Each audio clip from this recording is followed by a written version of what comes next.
equipment, if I'm understanding that. Is that correct? I beg your pardon? On transmission, I'm sorry. Just a reminder of where we stand. Can you all hear me okay? Okay, better now, meaning hold the thing here. I have everybody's attention. Okay, there is a subject remaining under veg management, and that has to do with the contracts with vendors. We're not going to do that right now because I don't want to delay and we need to coordinate some things. So we're not going to do that right now. We'll pick a time after the afternoon break to deal with the veg management contract situation. I'll work it out with Luma's counsel so we can avoid delays. So we are going to go ahead to the, we're going to have the cross-examination on the transmission issues before we go on to substation. So the sequence is, we're going to do the cross on the transmission questions. Then we're going to go to the next item on the agenda, which is substations. At the break time, I'm going to get with Mr. Camacho and Ms. Mercado, and we're going to straighten out the contract situations so we can get it in front of the witness so the witness can answer with respect to terms in the contract without any delays. We'll do that after the break. Everybody good with that? Yes? And we're going to aim to get through substation and distribution. We may not make it all the way through by the end of the day. Everybody with me? Okay, then I understand this cross-examination on the transmission issues. Is that right from bondholders? That's right. Okay, well, get in front of your microphone and be our guest, please. Mr. Brady, nice to see you in person after all these months. Yes, nice to see you in person. Can you hear me? I can't hear a thing you're saying. Nice to see you in person. Can you hear me now? Yes. Good afternoon, Mr. Melendez. I'm Corey Brady, representing National Public Finance Guarantee Corporation. You got to bend over. And I'll be speaking on behalf of the PREPA bondholder group that has intervened in this proceeding. Yeah, and don't drop your voice at the end of the sentence. That's what I try to teach my law students, please. Now you can go. Can you hear me okay, Mr. Melendez? Yes, I can. Thank you. Yeah, that's great.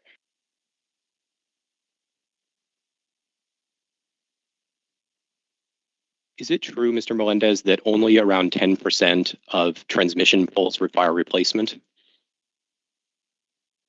It's more than 10% that needs replacement. Okay, could the clerk pull up Luma Exhibit 5.04, the Melendez testimony? 5.04, clerk, please. What other ones are you going to have, Mr. By the way, that's going to be a good idea for those of you who are going to cross-examine. If you could indicate ahead of time what the exhibits are, we're going to try to save every minute we can. Anything else you're going to have, Mr. Brady? Well, there are a number, Mr. Hempling, depending on the answers I receive from the witness. So, all right, well, why don't while we're waiting, 5.04, why don't you give us a list? If you have it. If you don't, you don't have it. Bondholder Exhibit 51.04A. Luma Exhibit 74, which is Mr. Melendez's surrebuttal. Keep going.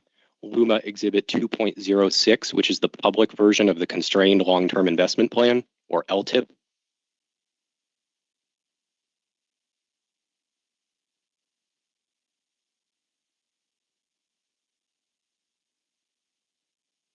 You want me to keep going, or do we have the document up?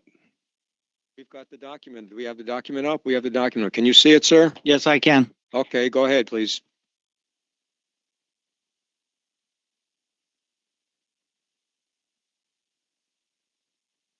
Okay, so do you see this document? Yes, I do. And do you recognize it as one of the program briefs attached to your testimony? Yes. Could we go to page 2?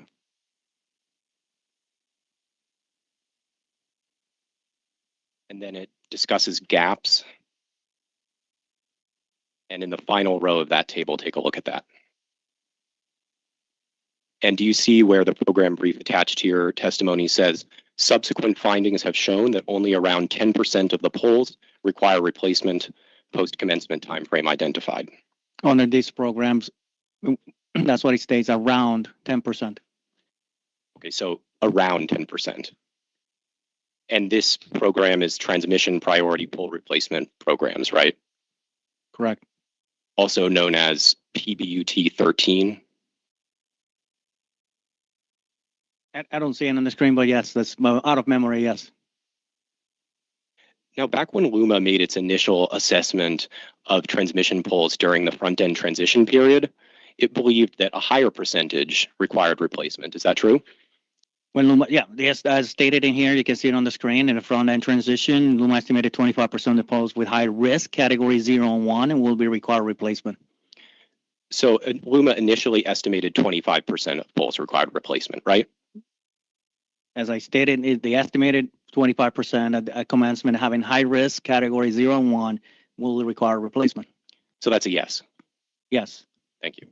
And that's about 2.5 times as much as what LUMA later determined actually required replacement.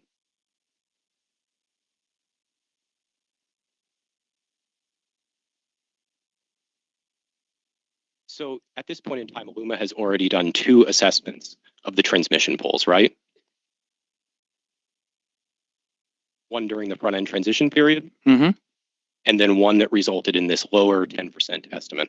And as I stated, these are subsequent findings, right? As shown, it's only 10%, which means, yes, we have done assessment and identified a specific amount of replacement, but they're not unique. We'll continue finding replacements as we continue doing more engineering. But at least 2 assessments as reflected in this document so far. That is correct. What is reflected in here is reflective of the work that is done in the estimations. And you are now proposing to do yet another assessment of the transmission poles, correct? Can you please help me identify what you're referring to?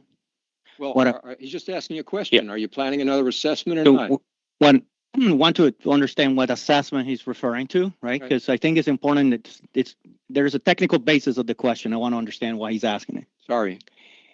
Is there an assessment of transmission lines program proposed by LUMA in its rate petition?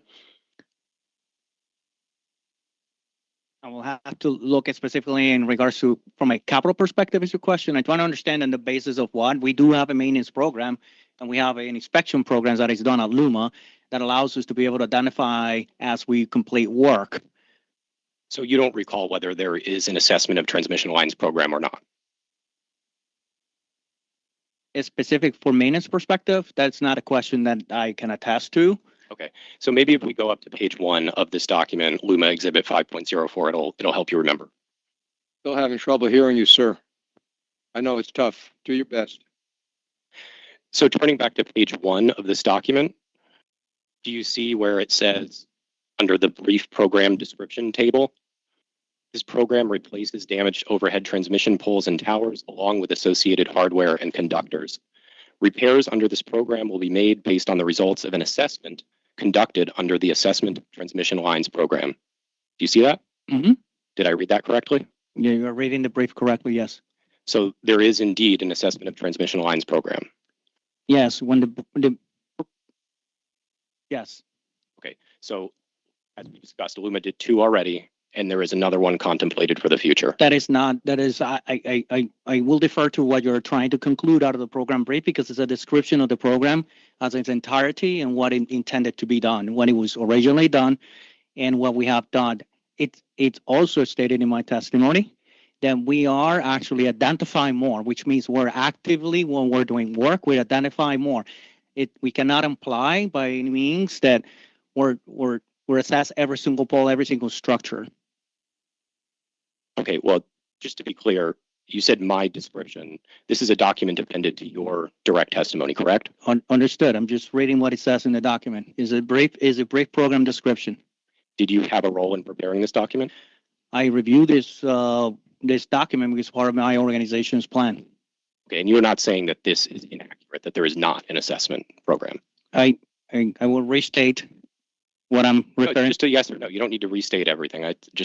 Is it accurate what I'd or like not? to know, Mr. Brady, is what are you getting at? One second, Mr. Melendez. Let me understand what council is doing, because it's taking 5 minutes. What are you trying to get? I'm simply trying to get a straight answer to whether there is, in fact, a third assessment beyond the 2 that have occurred. Well, assessment is a continuous effort on your part, isn't it, Mr. Melendez? That's what I have said 3 times, sir, yes. You don't sort of break it up into this assessment's done, and then we do another assessment, and we're going to start all over again and do a third assessment. You're always assessing. Is that what's going on here? Yes. Next question. Okay, so 2 are complete, and the third is continuing, essentially. I just said, he just agreed with me that that's a continuous effort. I don't know why they say there's one and there's two and there's three, but it's a continuous thing. Is that right, sir? It's a program, correct? A program that's continuous, because how are you going to decide how to spend money on something without assessing where it should go, right? That is correct. Next. Okay. And as we discussed, there were two prior estimates of the number of poles that need to be replaced. As I stated in the document, that is correct. One 25% and the other one's 10%. So is it possible that the number of poles that needs to be replaced could decline further as a result of your continuing assessment? I could say right now, in the context of the work that we have done, that we continue identifying more, which is unlikely to go down. Then if we're identifying around 3,000 every time we're executing work, then it means that it's likely we have more. Is it possible, Mr. Melendez? Could go up, could go down, right? I don't understand your question. You might have to repeat your question. I really don't understand what you're asking me to answer. So just to be very clear, it went down from 25% to 10%, right?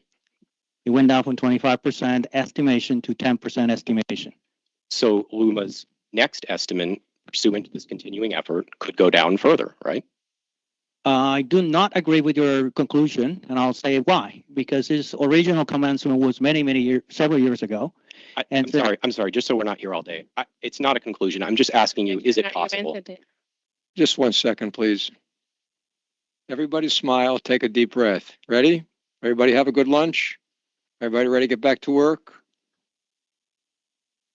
The question that asks about could implies necessarily could not, which makes the evidentiary value someplace very close to zero, Mr. Brady. What are you trying to get at? I'll move on. I think if the point is not clear by now, then it won't get clear. Further questioning. Well, that's a good argument. Do you have anything else you want to, excuse me, do you have anything else you want to say, Mr. Melendez, about the program of assessment and what might occur as a result of the continuing assessment? Do you have anything else that can enlighten the commissioners? No. Okay, next question, please. Okay, so switching gears, LUMA is seeking certain funds from DOE, the Department of Energy, for transmission repairs under the PBUT 13 program brief. Is that right? That is fine, yes. And as we discussed, PBUT 13 is LUMA's code for transmission priority pole replacements. Yes. I can't hear. Transmission priority what? Pole replacements. All right, continue.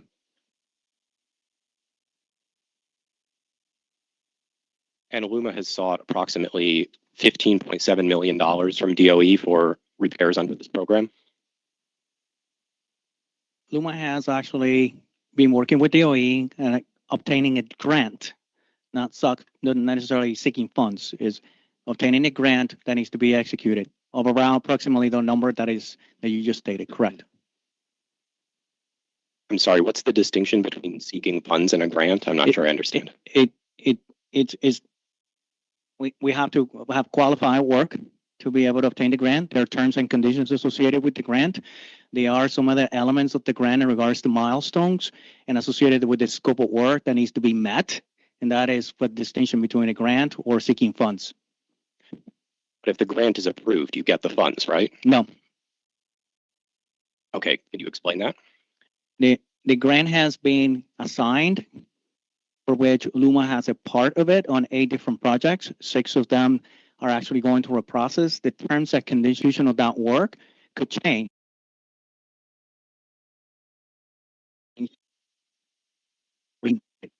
That's not the grant, doesn't necessarily guarantee the money. Okay, so that was why I used the term seeking, and you took issue with that. So I understand you'd be saying the money is not yet there. LUMA has not yet received the money. That is correct. Okay. LUMA has not received the money. But it is seeking the money. LUMA is in a process of finalizing the tendencies to be able to seek obtaining the dollars associated with the grant. That was what I asked. Thank you. Objection, argumentative. Agreeing with the witness. Next question. LUMA has also requested NFC funds for those same programs, right?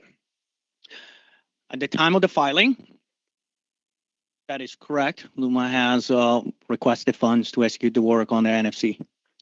And NFC stands for non-federal capital? That is correct. And non-federal capital is funded by ratepayers, correct? That is correct. And your testimony is that despite the DOE grant, LUMA should be allowed to redirect the requested ratepayer funds to other NFC activities. objection. Well, it's just put a question mark at the end of it and answer the I, question. I don't know if it's a question or if it's a statement because he's reading my testimony. So Well, I need to understand. Could you please phrase this on a question so I could answer and help you? One second, please. Just so you know, Mr. Melendez, because I often have the same style that Mr. Brady does. I often write my questions as declarative statements, and then I just replace the period with a question mark, and then I just state it like it was a statement, but it's a question. He's not testifying. But let's hear the darn thing again and get going, please. Is it your testimony, Mr. Melendez, that despite the DOE grant that we just discussed, LUMA should be allowed to redirect the requested ratepayer funds to other NFC activities? And yes, it's a statement in my testimony, and we must be allowed to be able to utilize the funds associated through the rate case because there is sufficient work that needs to be done that is priority to stabilize the system. Said differently, despite the DOE grant, LUMA does not intend to reduce its request for ratepayer funds. Is that right? Is that correct? We do not. We are requesting an optimal budget, which one has been put forward for the commission in a bill.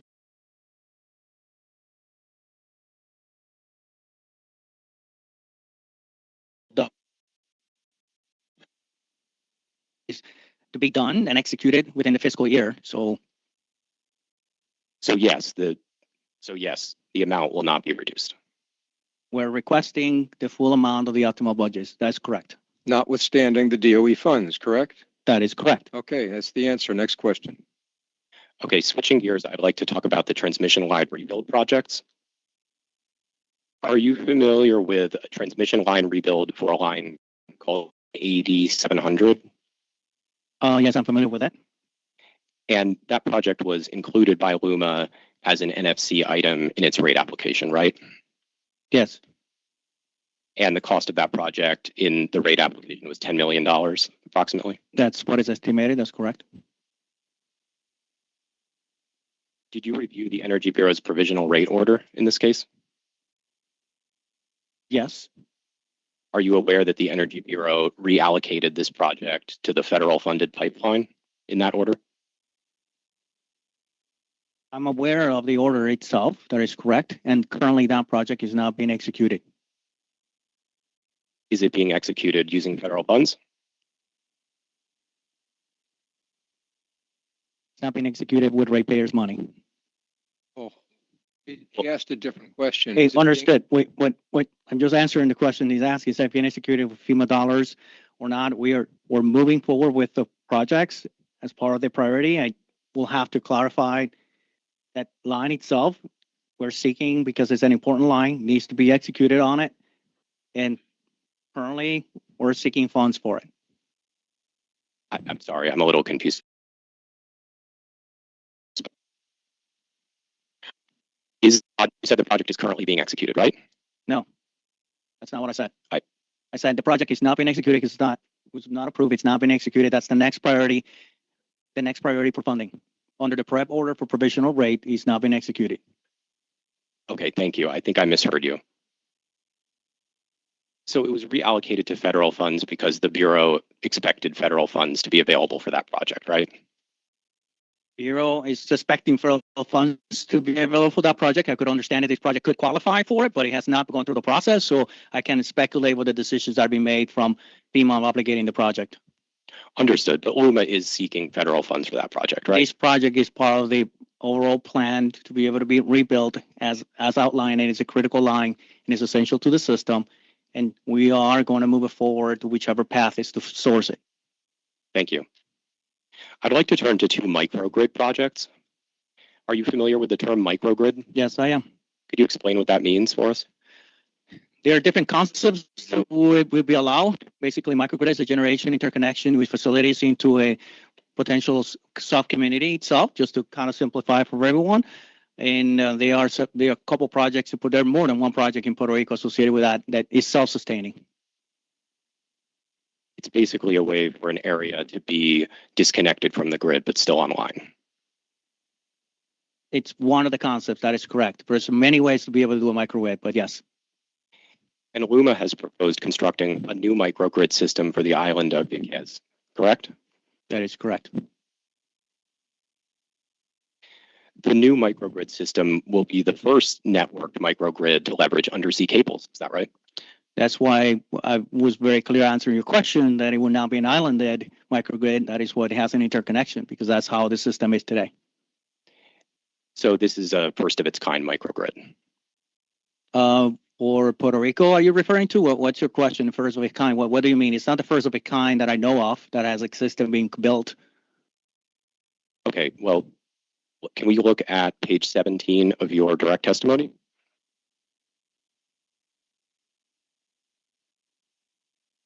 And that is LUMA Exhibit 5.0.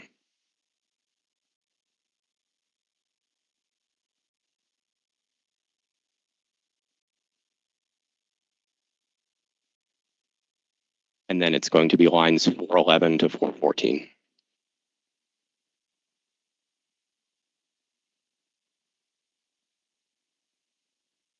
And it states, in addition, capital programs, is working to complete a FEMA-funded advanced microgrid project to integrate DER to proceed with the first networked microgrid project to leverage undersea cables, increasing our ability to integrate DER and enhancing the resiliency of the grid amidst disruptive events. Did I read that correctly? You read that correct in reference to that project, yes. So it is indeed the first project of that nature. On the FEMA grant, yes. And this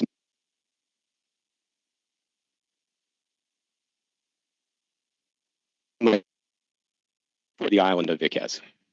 For the island of Vieques. And it could potentially provide standalone power to the island. That's the intentions.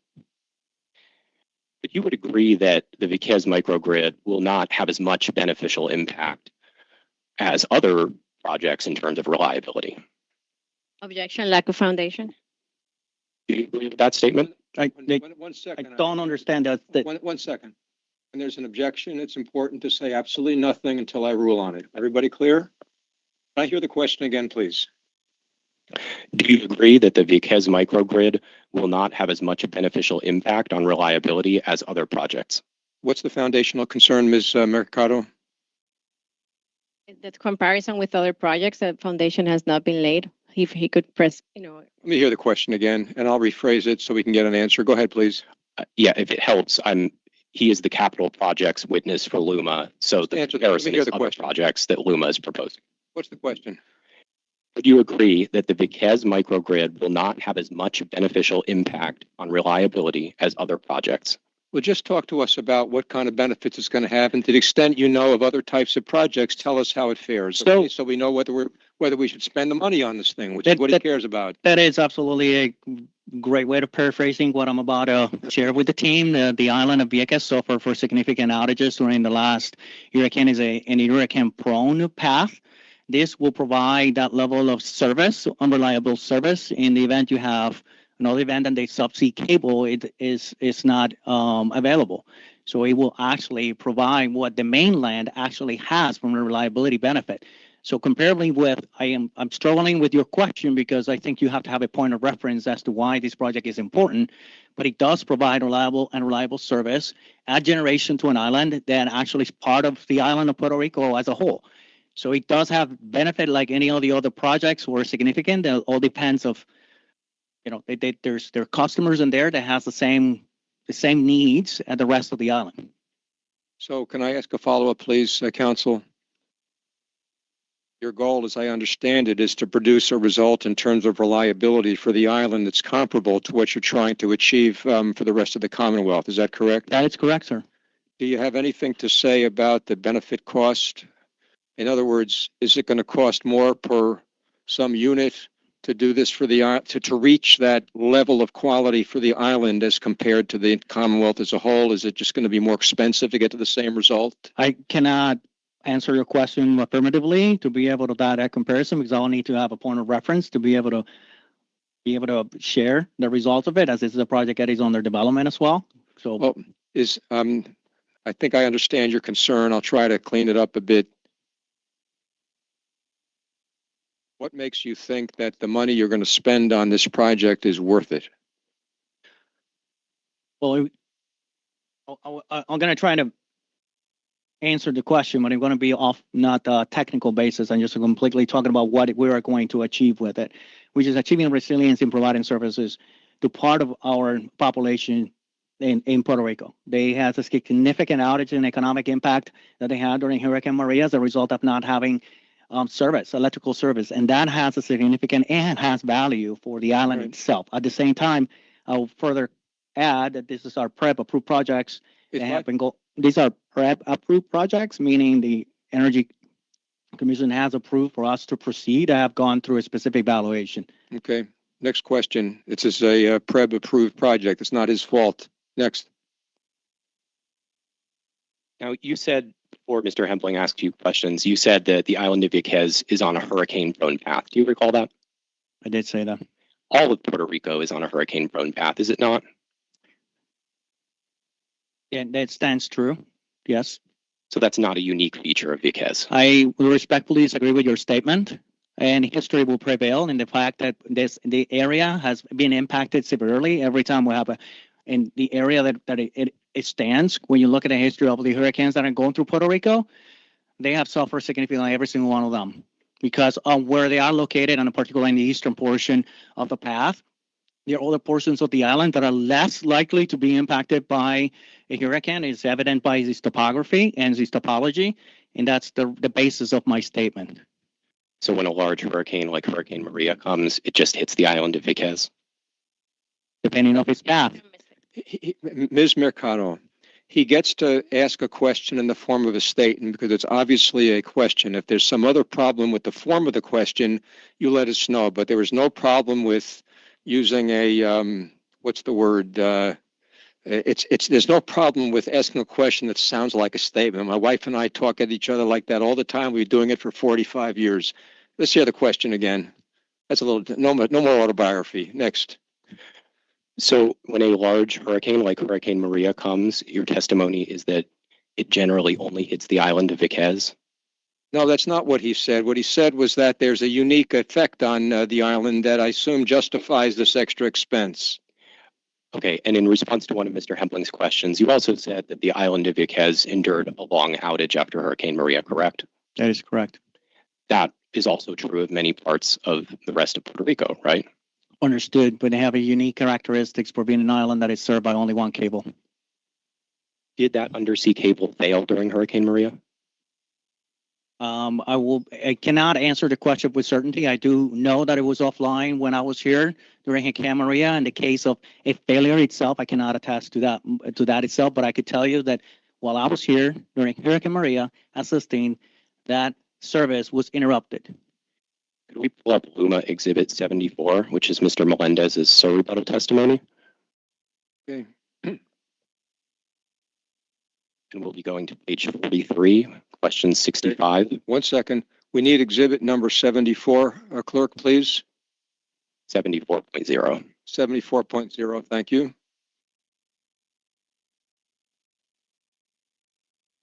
Who's rebuttal? Mr. Melendez's. 1 moment, please.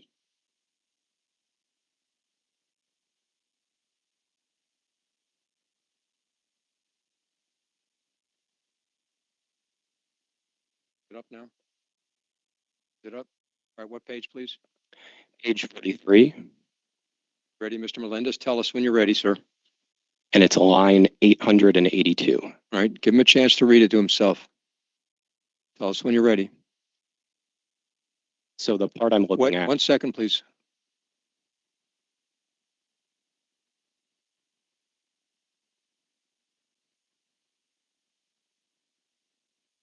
Ready? Yeah. Yeah, just get the context in his head. It just saves time. Go ahead, please. The part I'm looking at says both islands, and that's referring to Vieques and Culebra, right? Yes.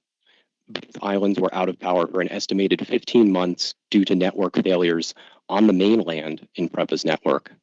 If either of the submarine cables had failed, it is estimated that the outage could have extended an additional 9 months or more. Do you see that? Yeah, you're reading it directly, yes. Does that refresh your recollection that the undersea cables to those islands did not, in fact, fail after Hurricane Maria? It does refresh my memory, but at the end of the day, The island was suffering. That's the reason I couldn't actually state specifically the actual cable itself failed because it's the network system. But you're saying the microgrid is needed because the undersea cable could fail, right? Conceivably, the loss of power because of failures of that cable is a vulnerability that the island and Vieques and Culebra are exposed to. After Hurricane Maria, one of the most severe storms to ever hit the island of Puerto Rico, neither of those cables did actually fail, did they? Okay, as I said, I can only attest to what I have shared so far, but we This have is your sir rebuttal testimony, Mr. Melendez. Mhm. So you signed your name on this. So you can attest to it, right? well, you're asking a different question than what is stated on the. They're a totally different question. The likelihood of being able to have a problem with the cable exists. It's a single feed to it. That's what you're asking. I wasn't asking the future likelihood. I can ask the question again if that's helpful. First of all, I have a question. I may be the only person not getting this, but if it's been a Energy Bureau approved project, then LUMA is under an obligation to undertake it. Is that correct, Ms. Mercado, as far as you understand the process? Yes. Ms. Mercado, is that your understanding, ma'am? That is my understanding and also from the testimony of the witness. Okay, well, Mr. Brady, Understanding. I apologize. Sorry, that it's a company's understanding. All right. Mr. Brady, my question is as to the relevance of this whole line of questions. I should have spoken up earlier, but if they're under an obligation to do it, I don't know the relevance of if you want to file a motion for reconsideration with the PREB, but what are you trying to accomplish in terms of the rate decision that the Bureau has to make? Tell me, and then I'll allow the questions to continue if I understand the reasons. My understanding is that the final order here will make determinations regarding a number of projects that LUMA is proposing, and the Energy Bureau has the power and authority to consider the cost benefit of this project like any other. All right, I understand that. In other words, you want the ability to argue in your brief that based on witness testimony, this project isn't worth it and therefore should not be included in rates, and that would cause the Bureau to have to rethink whether it should revise its prior order. Is that the point? That's exactly I right. apologize for interrupting you. Now I understand the relevance. Please continue. And so do you, Mr. Melendez. You see why we're asking about it? Oh, that's what I've been answering the questions from what I All right. understand. Let's try to do this without a lot of argument because that way we'll learn more. Go ahead. So to just break it down very simply, neither of the submarine cables going to the islands of Vieques and Culebra failed following Hurricane Maria, correct? As I stated in my testimony, It's just a yes or no, Mr. Melendez. I cannot answer a yes or no because I'm just referring All to right, the. just go ahead and answer the question. Go. As a matter of fact, that's what I'm asking That's you. correct. Okay, that's what it says in your sir rebuttal. That's what it says in my rule. Yes. And you'd agree that was one of the most powerful hurricanes to ever hit Puerto Rico. Ask and answer. No, he didn't answer. Go ahead and ask the question and answer it. I'll tell you what, Ms. Mercado, most asked and answered objections, they're probably correct to make them, but they don't really make a difference. Go ahead, please. Yes. What was the question? That Hurricane Maria was in fact one of the most powerful hurricanes to ever hit the island. I of can Puerto look Rico. that up on Wikipedia. Next question. The Vieques microgrid project has an estimated cost of approximately $105 million, correct? Yes. Do you know how many people live on the island of Vieques? I don't know the exact amount of people who live in the island of Vieques. I know there are thousands, but I can answer that question. Does 8,000 sound about right? Does it sound right for you there? Okay, so let's assume that 8,000 people approximately live on the island of Vieques. That would put the cost of this first of its kind microgrid at around $13,000 per person. Does that math sound right? You did the math. Oh, I want to understand what your question is. Well, do you think that $13,000 per person for this project is an efficient use of federal money? Are you asking my personal view? And I'm not here to provide my personal view on this. Well, like I said again, is the project has been approved I'm not by asking the your PREB. personal You view. just said, you just asked.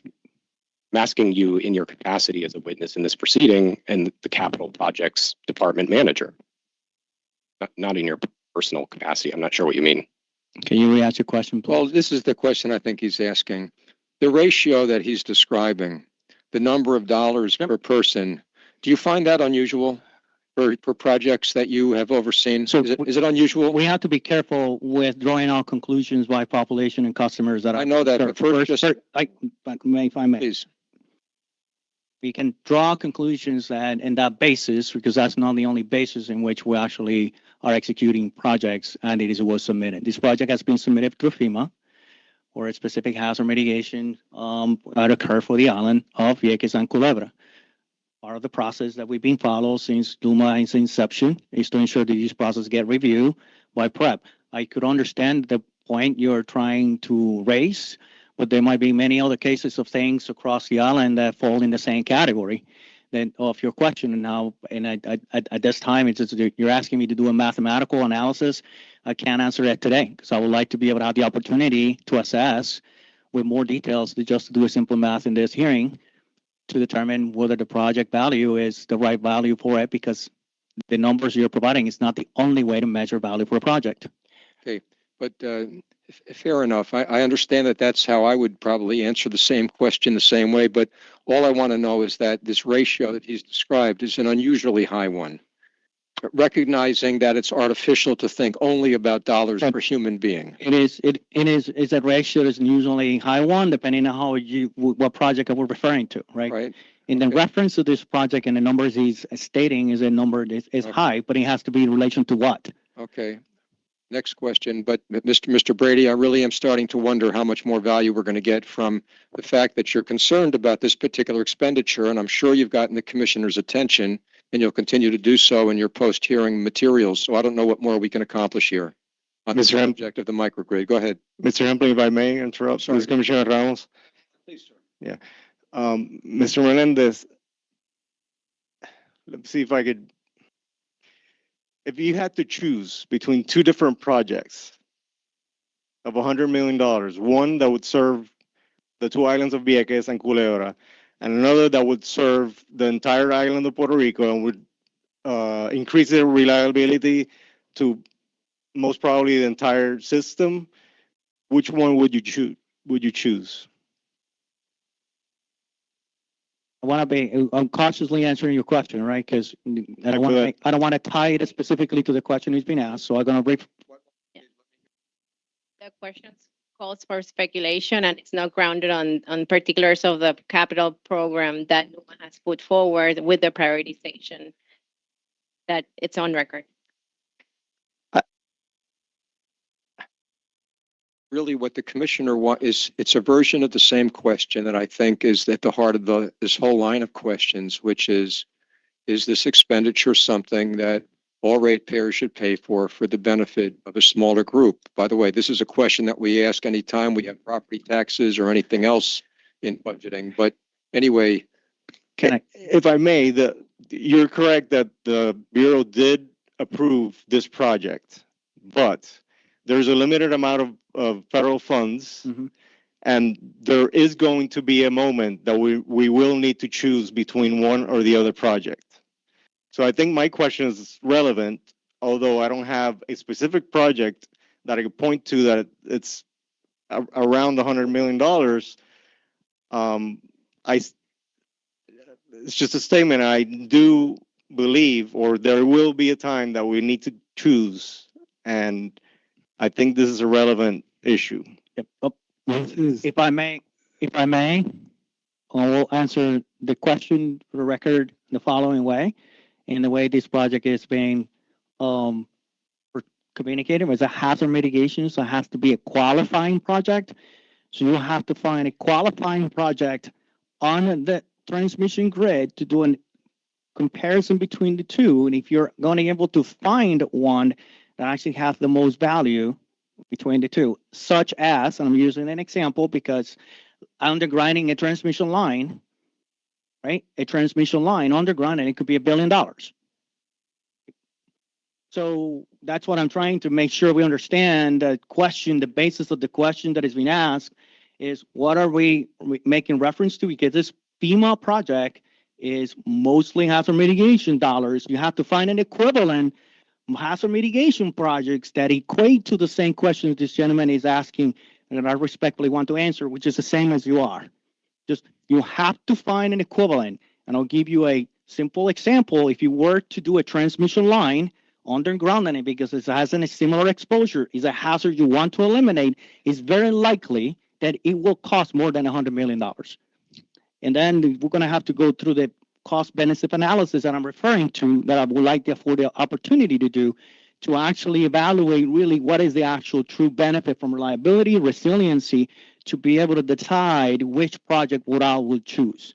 Hopefully that answers your question, because that's what we are referring to. We're talking about a fully executable project that provides a resiliency measure, and that is how it has been communicated to the PREP.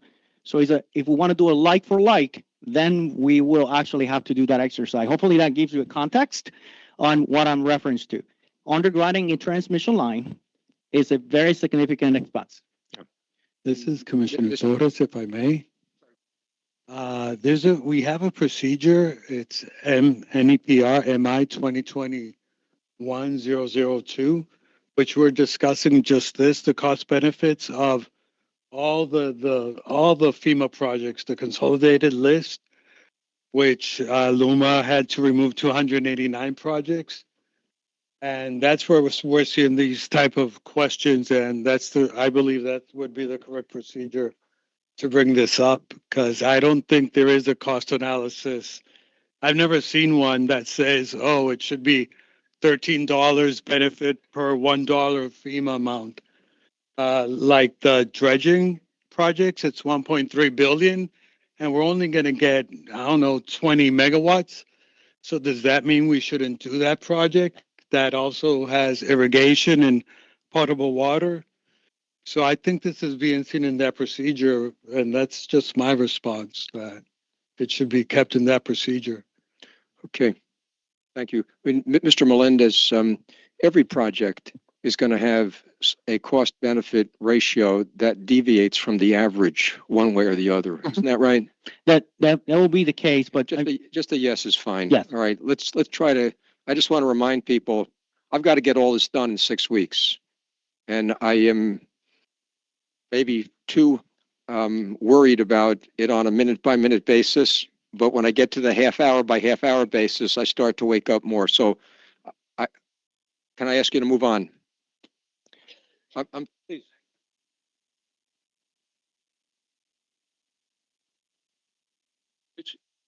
Talking about two different things.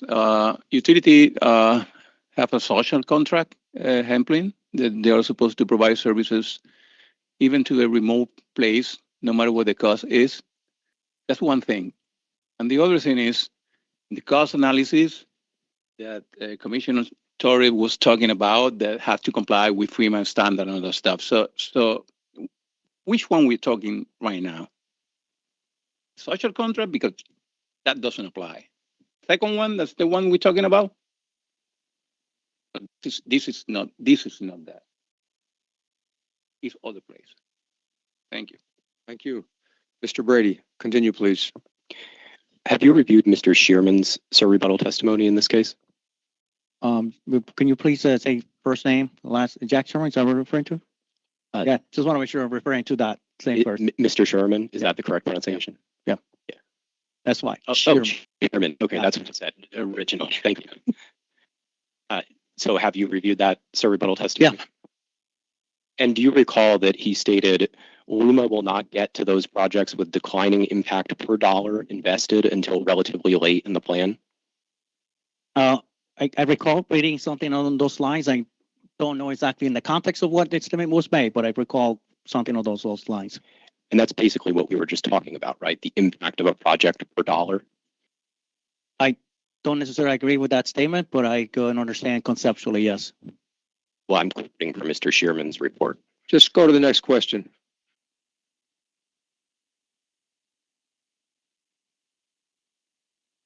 Okay, switching gears. Another part of the transmission line rebuild program is hardening structures to current standards, right? Yes. And that's basically an upgrade of the transmission structure. Is an upgrade to, yes. The structures are still standing, right? In reference to what I'm trying to follow what your line of, yeah, Sure. They're standing, and depending on what you mean when standing, a structure standing does not mean it's compliant, and a structure standing doesn't mean it's about to fail. It could be standing, leaning, and so I'm trying to make sure that we're on the same page. We're not talking about a transmission tower that has actually failed. In regards to, well, I'm sorry, go ahead. So with respect to hardening transmission structures, the dollars allocated to that part of this program are not for fixing a failed transmission tower that has actually fallen over, the lines are on the ground, electricity service is down. Do you understand? Are you referring to the program itself or what I'm requesting? From the context of let me provide you the answer we were saying. Hold on, Mr. Melendez. Here's what I think is going on. May I try this for a second? You're seeing the purpose behind every one of Mr. Brady's questions and trying to get ahead of that purpose and deal with it. And I can understand why you're doing that, but it's taking more time than if you just answer the question directly with the shortest number of words. And if he leads you into an area that I think is unfair, I'm going to find a way to get you to supplement it. And if you don't worry too much about how he's going to make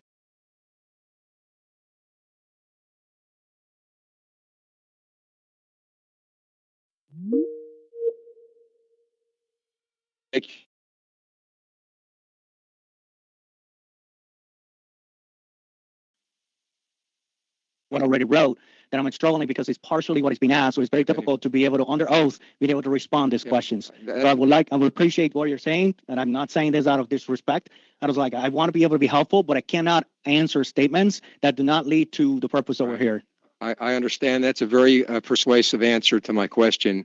Mr. Brady, I need to try to find a way to make this conversation more efficient. And if you can find a way to ask questions that are factual, that attempt to point out real conflicts that lead to conclusions about the proposal for rates, that's going to help. But there's an element of argumentation to your questions that doesn't make them legally inappropriate, but is making them inefficient. And I've probably been guilty of this myself, so I sympathize, but try to take what I'm saying and help because time is valuable. Please continue. I am trying to be efficient, Mr. Hempling. I know you are. Please continue. I am having to ask variations of the same question often several times, Right. which I agree is Sir, time consuming. hold on.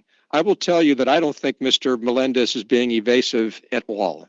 Okay, I think he is truly having trouble understanding some of your questions, and we're just going to have to try the three of us to do better. Go ahead, please. Okay, so perhaps I can point you to one of your responses in this case so that we can get on the same page. Can we pull up LUMA Exhibit 137? Exhibit 137, please. This is response to PC of LUMA DST 39, and I'm going to be looking at page 1. All right, one step at a time. Is that it? Do you have it on your screen now, sir? Waiting for it to show, sir. Oh. Tell us when you have it. How much more do you have, Mr. Brady? It's hard to say, maybe another half hour or so. That's very concerning, but continue.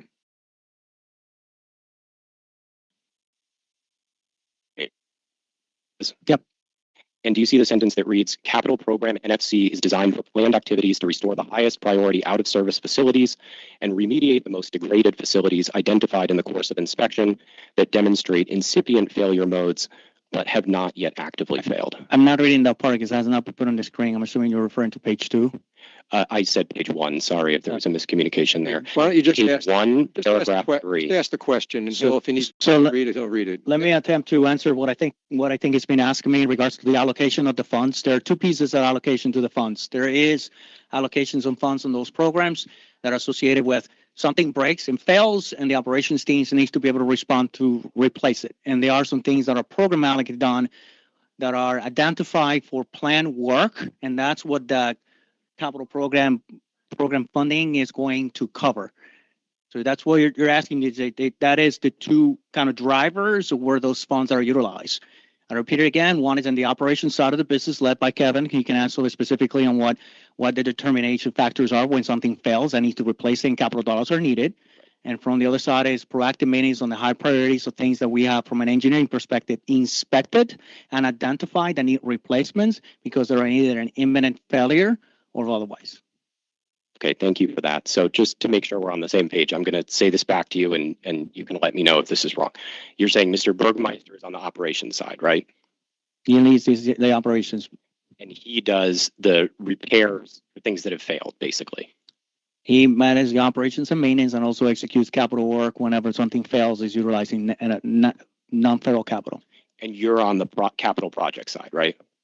I lead the capital and great transformation organization combined, yes. And you're dealing with projects where the component has not yet actively failed, as it says here in your response. That is correct in the context of the planning, engineering, and construction of said projects. Okay, so does that help clarify what I was asking about earlier in terms of whether the transmission tower has yet failed? In this context, yes. Okay, thank you. So, okay, so then to ask the question again, now that you understand, when you go to harden a transmission tower, that tower is standing, right? When I'm going to harden a transmission tower, it's likely that, yes, it is in service. Not yet actively It is in failed. service. It's in service, yes. Yeah. Do you know how much of this program is attributable to those kinds of hardening activities in terms of dollars? Can you, I'm trying to understand, when you repeat the question, how much is attributed? What do you mean? Sure, so there's a transmission line rebuild program. That's one of your briefs, right? Mm-hmm.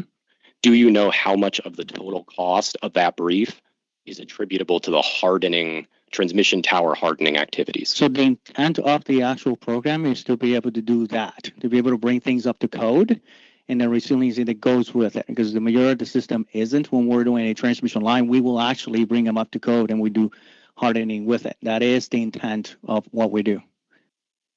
Okay, so you're saying it's integrated with bringing up to standards? Yes.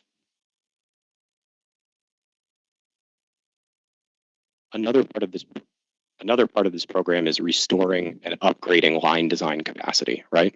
Yes. So that is also an upgrade. Yes. That is not a part of the system remediation plan projects, right?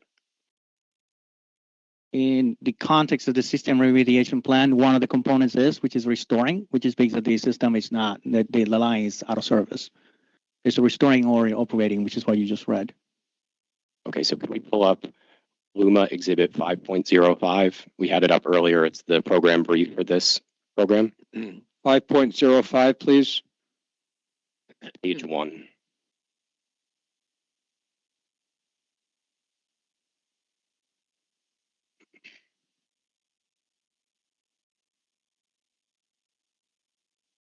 And then under activity, row 8. And it says activity, restore and upgrade line design capacity, parentheses, non-SRP. Do you see that? Mm-hmm. Does SRP stand for System Remediation Plan? Yeah, it's correct. So this indicates that this part of the program is not under the SRP, right? That's what non-SRP means. For the specific line capacity, but when you asked the question, it was twofold. And that's what I said, that I answered the way I did. Thank you, Mr. Melendez.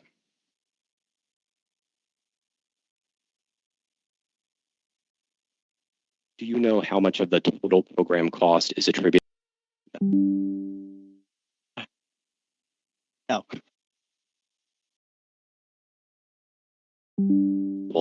Underground line paths in the N1 metro area, is that right? That is correct. So those are areas that don't currently have underground line paths? If it is new, that is correct. Right, you're creating new ones where there aren't ones now. These are the planning stages, yes. And those areas have electrical service right now, notwithstanding that they don't have underground lines.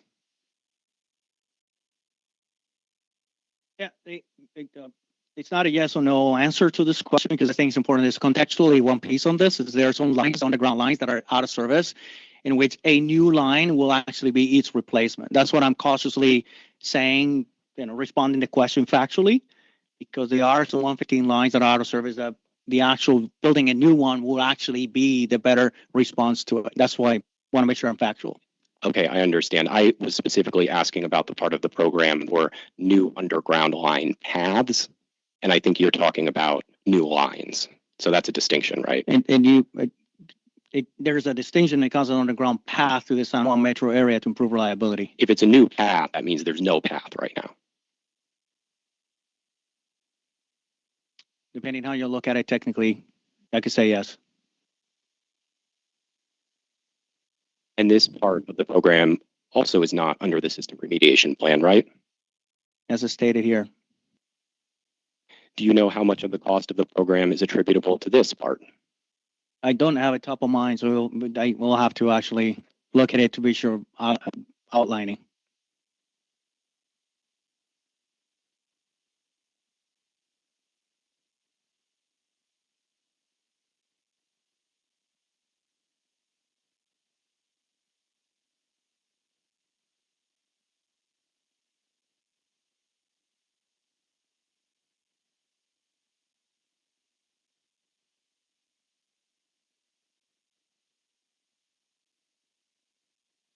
You recall before lunch you were talking about different assessments that LUMA has done? Generally. Generally, yeah.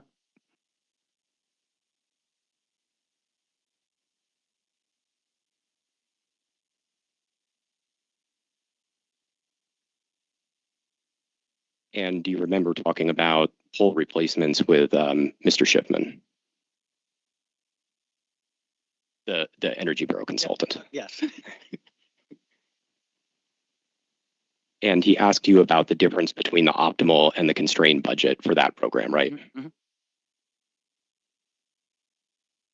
And you recall answering effectively that the NFCs are associated with critical conditions where you're waiting for FEMA funds or something to that effect. Something to that effect. So if LUMA is able to get those FEMA funds faster, there would be less of a need for ratepayer funds. I will not agree 100% on what you're stating, given that the needs for the system is over $22 billion and there is not enough grant. And the grant itself is allocated partially for the different areas in regards to transmission distribution. So we're still going to need funds from ratepayers. You're talking about across the entire capital portfolio over many years, right? It's what's stated on the 10-year long-term investment plan that we have filed, that the needs of the systems are greater than what has been allocated. In the context of your question was related to transmission. And that's what I'm stating again, that there is not sufficient funds from federal funding to be able to cover it. So hopefully that answers fully. Yeah, that's helpful about the 10-year scope. I'm really just focused on the fiscal year 26 through 28 period of this rate case. And I'm wondering if LUMA is able to get the funds faster for the transmission pole replacements, there would be less of a commensurate need for ratepayer funds, right? All else being equal?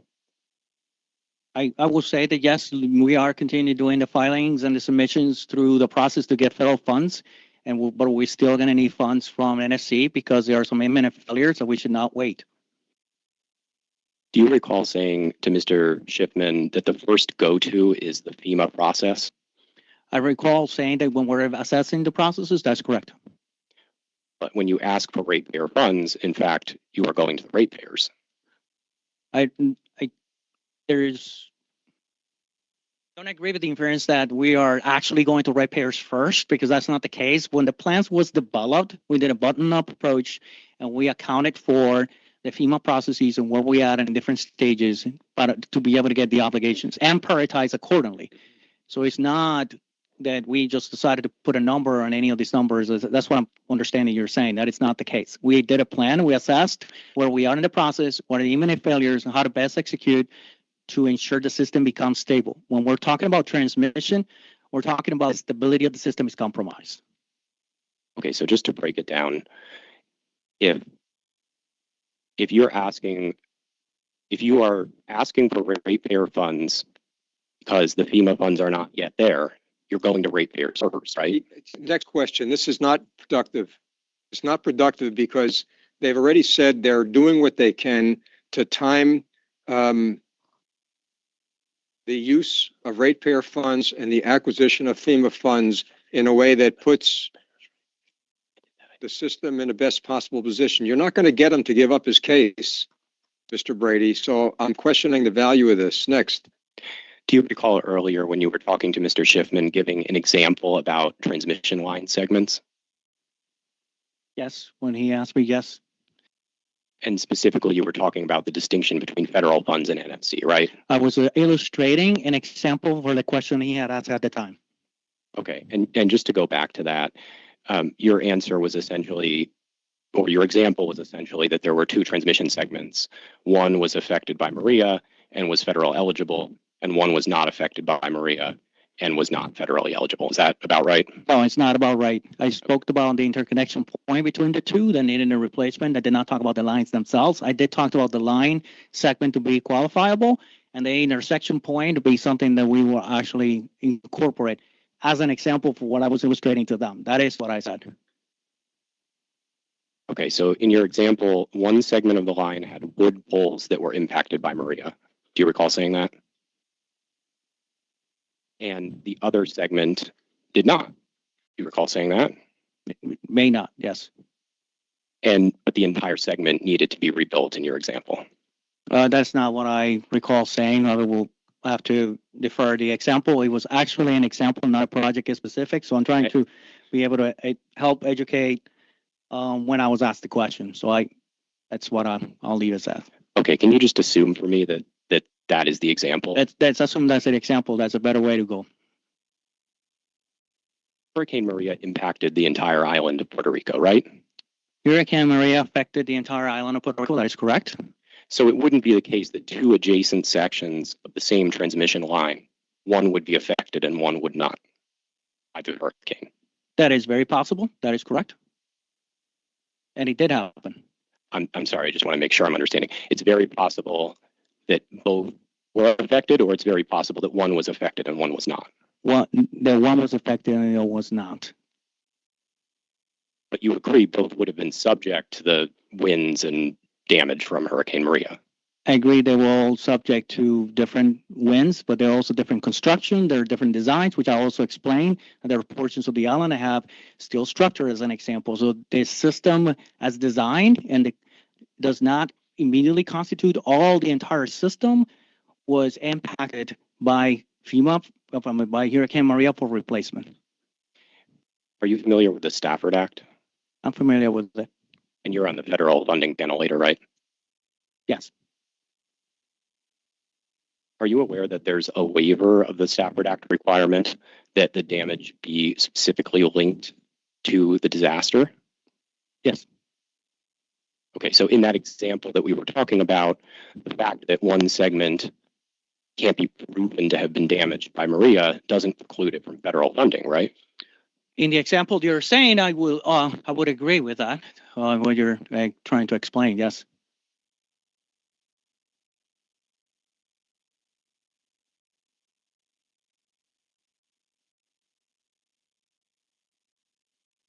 No further questions for now. So Commissioner Torres, can I have a question for Pedro? You had said, we had said that the constrained budget, optimal budget was for fiscal year 2028 for all these transmission projects was 462 million. Is that what you said? I'm sorry, you said table? I'll say 20. You said 2028. I don't recall those numbers. We'll have to look at the table, but Well, the numbers that we spoke earlier that I said was 217 for 2026. Out of those $462 million that were requested in the ratepayer, is there any amount that could be passed over to FEMA projects? Or all that is the ratepayer has to pay for it because there's no way it could go to FEMA projects? so your question has two parts, so I'm going to phrase it back to you. It's in regards to the total amount of dollars that have been identified as necessary for investment, coupled with the FEMA projects themselves, what I'm hearing. Not everything qualifies to be able to be federally funded, number one. And number two, there's not enough funds on the specific grant to be able to execute it. So the intent behind the filing is to optimize both the execution rate using non-federal capital dollars and also the federal funds, because long-term, the needs of the system, as estimated by Luma, is $21 billion. So hopefully that answered two of your questions. We are doing or following the processes to ensure everything that we can move through that process in conjunctions, optimally use both. And that is the intent of the filing. Hopefully that kind of clarifies for you. Well, I still, because I thought it was for what you're asking for the optimal or constraint. I thought that's what the ratepayer had to pay, and there's no way we could get funds from federal funding or any other source. But now with the line of questioning that Brady's doing, So- it seems that you're asking this money to start to have enough capital to start these projects, and maybe some of these projects you could actually get reimbursed by federal funding. so And we could either reimburse the clients for that, the ratepayers for that money, or we don't charge it up front and we just wait for you to do the federal funding projects. So I want to answer what you are sharing right now to help you understand. So please help me if I did not. We're talking about a runway of 3 years, right? We're talking about a few years. To be able to do a line rebuild, which is the line of questioning that I've been asking me, it takes a significant amount of time to be able to do it. In addition, through the FEMA process. So we are actually moving projects through that pipeline, but we also understand that the needs of the system is higher than the amount. So we're prioritizing the ones that are not included on that we know that will not be covered, but we're also prioritizing the ones that we believe need to be executed as soon as possible. There are mechanisms for us to be able to validate the FEMA grant coverage, but there's not sufficient funds allocated for transmission to cover all projects. That's why we are seeking that level of funding in the first 3 years to be able to execute the work that is necessary. It's just my question is, I just want to make sure whatever we charge the ratepayers now, it's that they have to do it, they have to pay for it to have the upgrade of the system, and not that we're just doing it in advance so we could that we could do federal funding. Because I know there's not enough federal funding to do the whole system, all the improvements. So I just want to make sure that what Luma is requesting is what is not going to be covered in federal funding, period. Because if it is, then we should know that. Let's say you say out of the 400 million, 200 million is needed. There's no way that's going to be federally funded, but 200 million can be if we regroup the projects or maybe send some to 406 instead of 428. Is that a possibility? Yeah, I think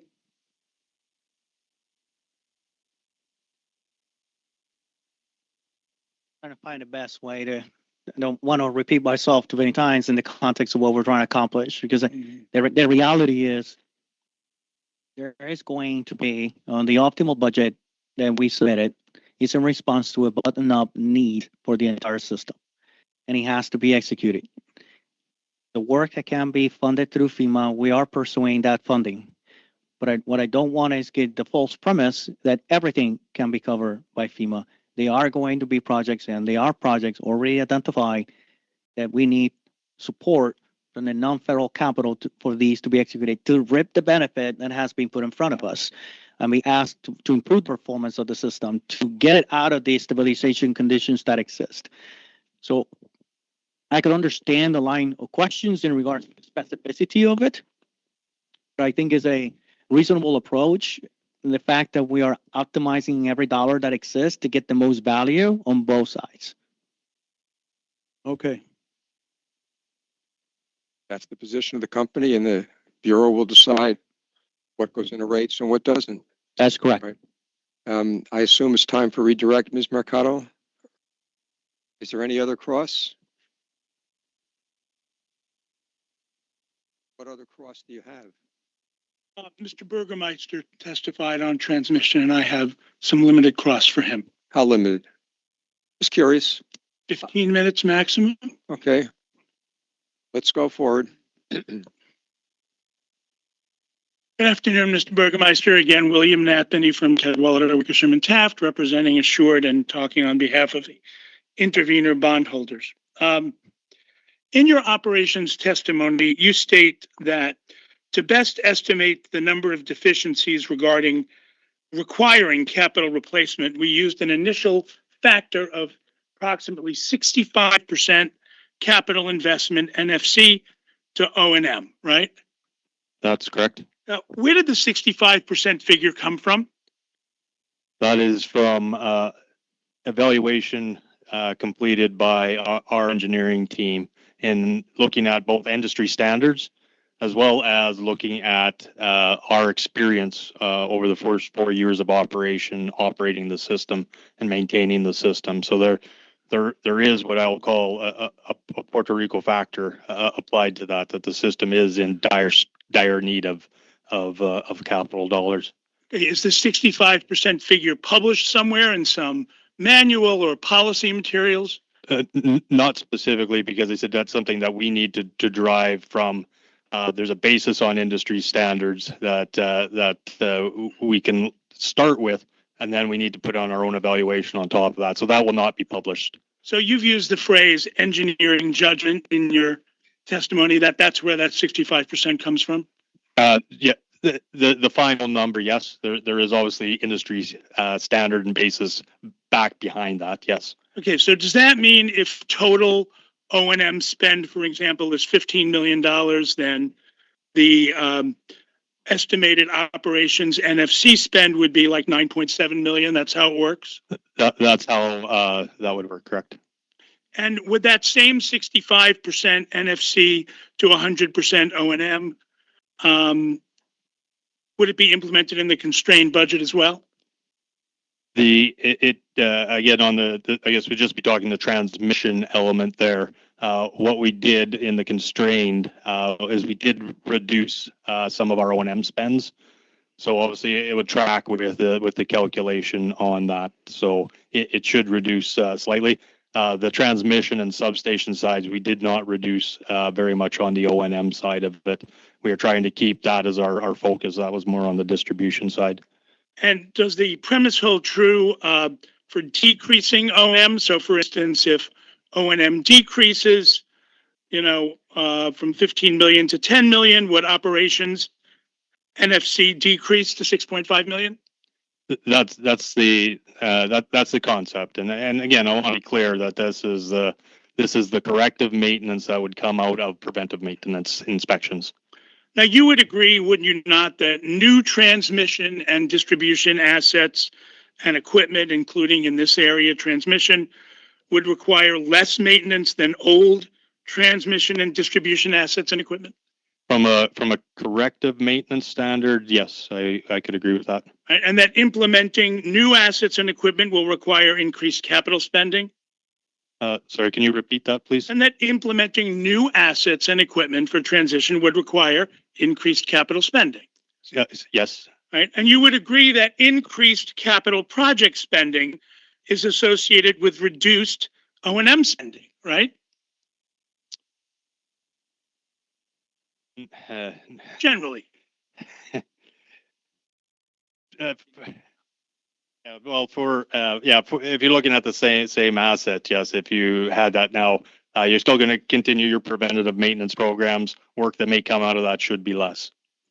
And in terms of the impact of increased capital expenditures on O&M costs, there really isn't any difference between the impact of federal funding or ratepayer funding, right? Capital is capital. So federal capital expenditures should reduce O&M expenditures on transmission and distribution, right? Long term, yes. Now, did the operations department, let's go ahead. You're in charge of the operations department, right? That's correct. Okay. Did your department provide any estimates of O&M savings related to the federally funded and NFC projects that have been proposed? Not within this purview of the 3-year cycle. We should start to experience savings further down the road. So you didn't consider any impact of those savings in your rate application? No, we did not. Well, hold on 1 second. There's a difference between recognizing that the cost savings in operations associated with future capital expenditures are long-term on the one hand, and on the other hand, not considering it at all. Did you just answer the question the way you meant to by saying you didn't consider at all Not within the 3-year time frame of the current rate case. Did not consider it, as It- opposed to considering it and decided that it wouldn't make a difference. Which one? the second one. Well, that's what I'm trying to make clear here, because the way he asked the question Yeah. was he just blew it away and didn't think about it. Is that what you meant to say? No, All no. right, well, ask the question again and get the answer that you need to get, sir. Well, Mr. Burgermeister, you did not anywhere in your testimony, your filed testimony, indicate that you actively considered the cost savings of capital investment in the O&M sector, did you? You're correct there. And as I stated before, we I'm viewed not that, asking you to testify now. It's not in your current testimony, correct? that's correct. Okay. I heard the whole answer. Keep going. We're getting the whole story here. Okay, Go. you also state that under the constrained budget, while removing the retail wheeling program, critical elements of other NFC programs would remain intact under the constrained budget, right? Correct. So you would agree that since the critical elements of other NFC programs remain intact in the constrained budget, what you eliminated from the optimal budget were non-critical elements, correct? No, I wouldn't classify it as that. There is certainly a spectrum of criticality. I wouldn't just say there's a bucket of non-critical and a bucket of critical, but there's a varying degree of criticality, and there's a list. There's a priority list in the way we approach things. But indeed, in the optimal budget, there are non-critical elements that you removed, correct? When you did the constrained budget. Specifically, we talked. You raised the element in the wheeling. That's the one used in the example there. That's one that we feel is non-critical as far as the state of the system. But for every NFC program, there are critical elements.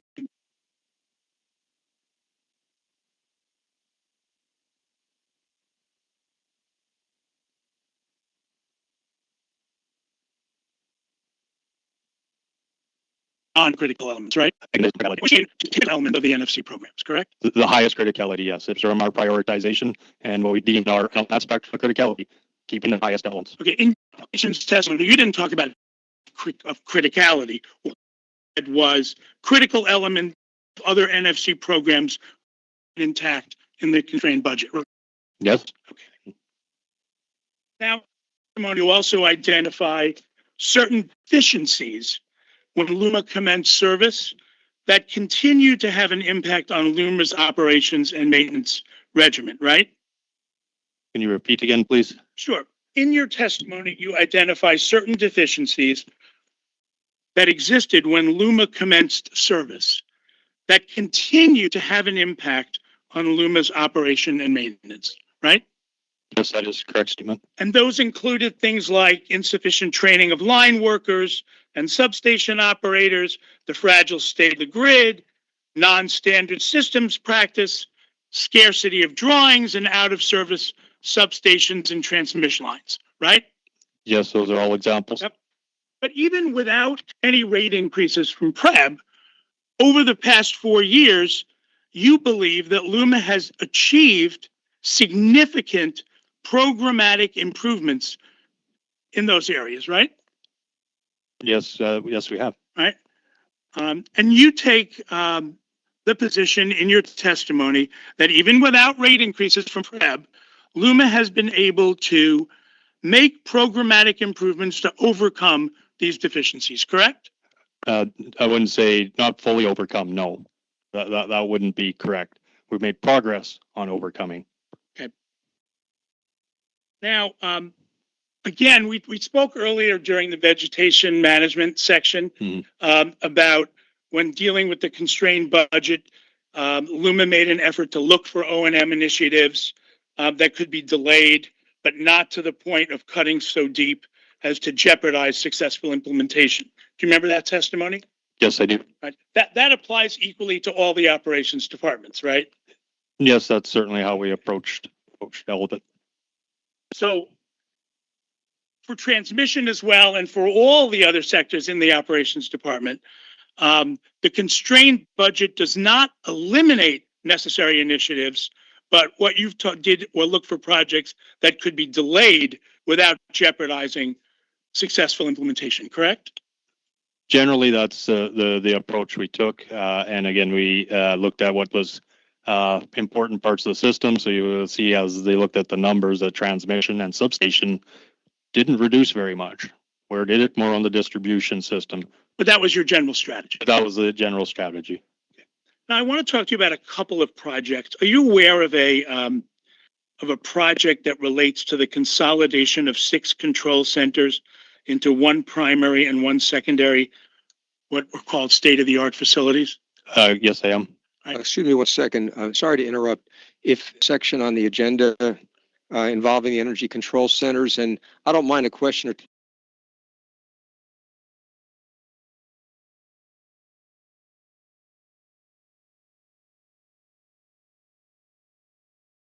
two.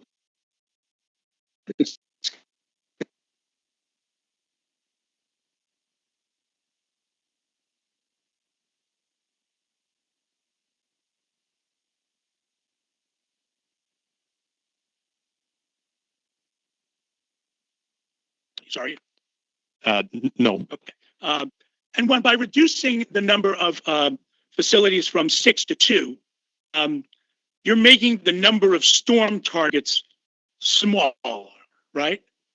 That's part of the Right. reasoning behind it. So in other words, rather than having 6 that might be affected, now you only have 2. And if those go, it could be more expansive storm impacts. Isn't that right? No, that's the wrong way to look at it, because the 6 that are existing, which by the way, there's currently only 5. We've already consolidated one of them into our main facilities at Montecillo's. They have different functions. So that's one of the big problems about having multiple operating centers right now. They all have different functions. But So what we're doing what we're doing with the model of bringing it to 2 is everything is in one facility, which is industry standard, and there's a backup to that. right, but rather than having 5 potential areas that could be affected, now there are 2, so that you have less of a number of facilities that indeed could be impacted by the storm damage, right?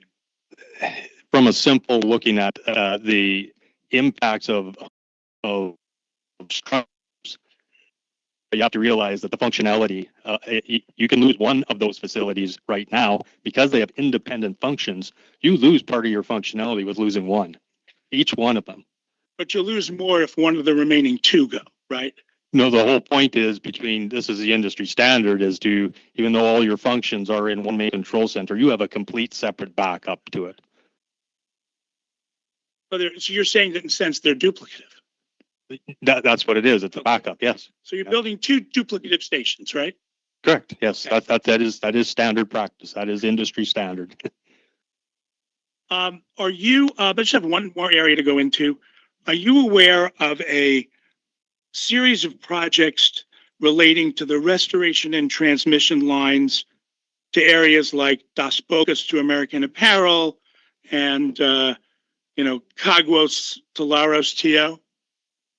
This line of question is beyond the testimony that this witness has provided in this proceeding. Right. Well, He's testified as to excuse capital me, project. excuse me. Template. I've already spoken. If the witness has information that can be useful to the commissioners, it doesn't matter to me whether it's in his testimony or not. Are you capable of answering the question, sir?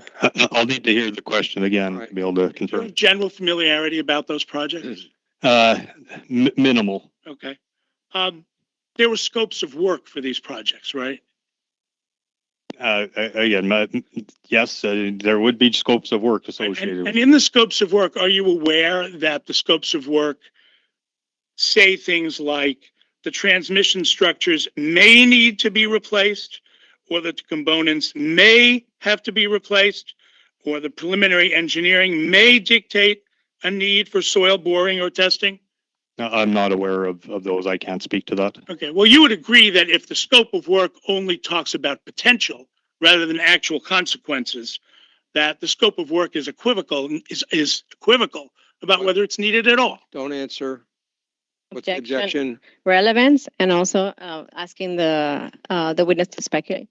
Yeah, it's, I sustain the objection. Next.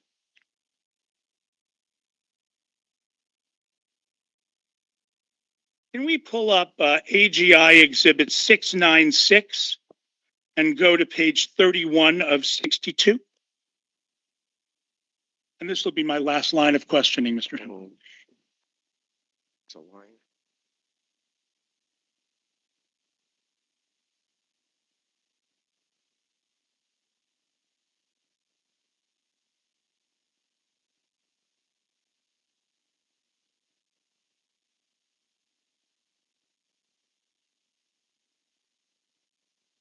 The 31st page should start at the top, 3.2 facilities list.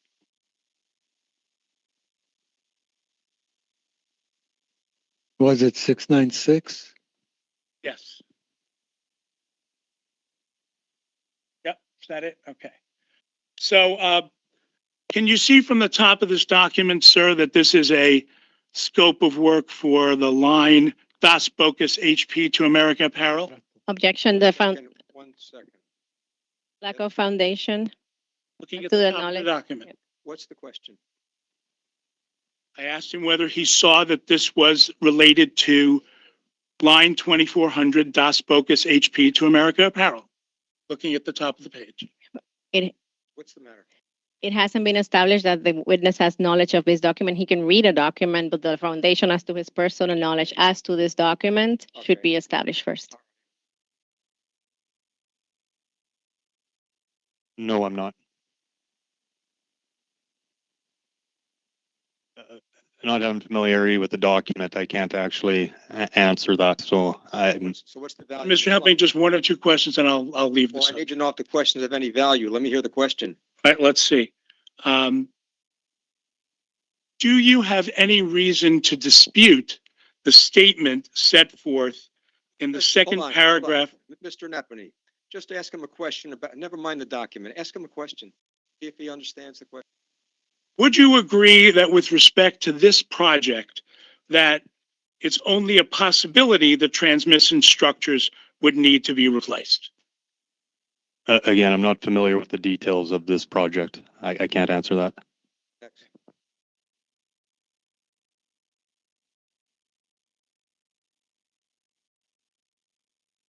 Thank you, Mr. Hempling. I have no further questions for this Thank witness. you. Emphasize how important it's been to have the bondholders proceeding from the beginning. That goes, of course, to all the parties. Because I get ticked off by your questioning style doesn't mean I don't consider your presence here extremely valuable. And so thank you. Now, Thank Mr. you. Cotto, I imagine that the redirect will be shorter if you have some break time to organize it. Well, I have a few, I want to mention a few things to you as you think about your redirect. First of all, I want to ask you not to ask them to repeat anything because we've just used up a lot of time. Number one, so I'm going to ask you not to ask them essay questions that has them repeat themselves.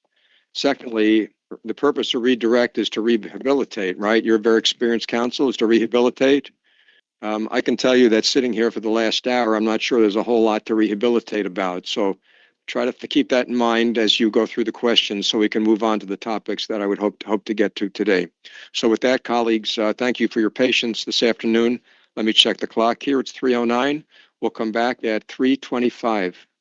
Thank you very much for the afternoon.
We start.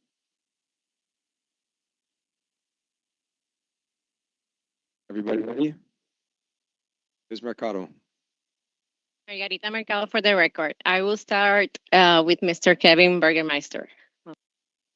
In your prior testimony on cross-examination by Mr. Naboni, you were commenting on a program that consolidates control centers. In that testimony, you mentioned that consolidation of facilities is standard practice. Could you explain what you meant by standard practice? It is industry standard to have your control function capability in one facility with a backup facility that is, from a functional standpoint, a replication of the functionality. One of the things is be really clear on, you're not building two duplicate facilities in that type of manner. You're building duplicate functionality at two different locations. So although we're in that program, we're building a large control center in the Montecillos area to cover up all that functionality. The backup is very very modest. It's not a duplication.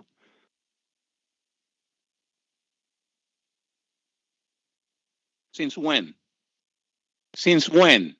It is a standard. Oh, An industry standard. An industry standard, yes. So you go to other system utilities who have system operation requirements associated with them.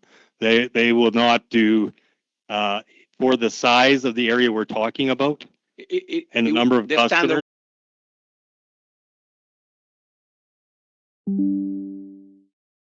You would find one main control center with a backup operation. The technology is there to be able to do that quite easily now. Right. When you use the word standard, you're not referring to a capital S standard, such as the type that would be adopted by NERC. You're talking about small s standard, the way prudent utilities operate. Is that correct? Prudent utility practice, yes. Next question, please. The cross-examination, you were also asked about the constrained budget for the operations department. You remember that testimony? Yes.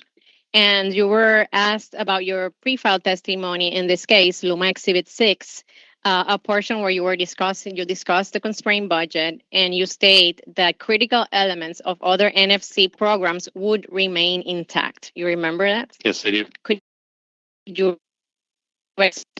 by the critical elements of other NFC would remain intact? So that really refers to the highest priorities of our items, and as I mentioned them, they're when you look at the work that needs to be done out there, we can prioritize it and we can put it in what I mentioned before, a spectrum or a priority list, whatever you want to call it. And what we're ensuring is that the most important things that we believe are going to stabilize the system are still going to be acted on. Could you explain what would be the impact if the constrained budget would be approved? As I mentioned, the transmission and substation world, we kept as much of that intact as we could. That was designed within the optimal budget. It was impacted slightly in that it would slow down the ability to get the programs, and the programs, I mean the maintenance programs, preventive maintenance programs, and the corrective maintenance that would come out of that. To fully get those in place would take longer. The areas really impacted is the distribution system. That is, we backed off almost to current levels of what we're able to do for maintenance on the distribution system in the constrained budget. Could you explain what you mean by that you would back off to current levels?